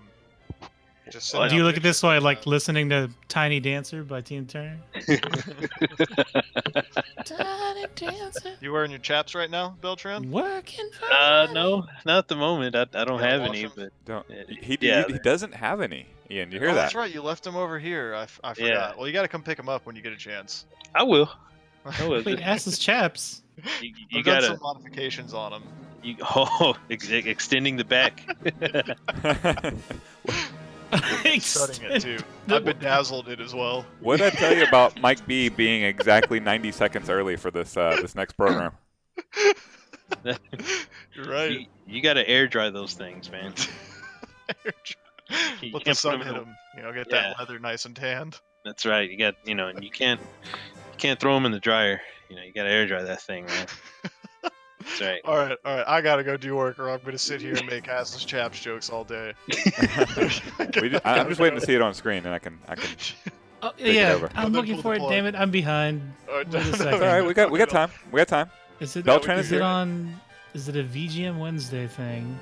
What were we Gotta- doing last week? That That got derailed by assless chaps. Right? Was it? No, it's Shmubs. No. I thought I was Shmups, just so talking maybe I'm about there. Mike. I No. mean, that happens all the time. What Yeah, when are we happened to having the assless Mike chaps? VGM Wednesday? Wow. Oh, it's in Club Mike B. Okay. hold Oh, on. that's where it Club is. Mike Of course B. it is. There's also a display pair hung up in Club Might Be too. There we go. Play. There it is. Mike B's Jeez. back. Welcome there. Wow. Hey, Mike. You playing this That's- this Saturday night? To be determined. You can see Maybe. that and more this Saturday night on the Discord. Oh, Club man. Mike B. This unnecessary zoom in. Extreme close. I'll save you, Mike. We'll switch it over to this camera. Okay, Oh. all right, and that's where we kill it.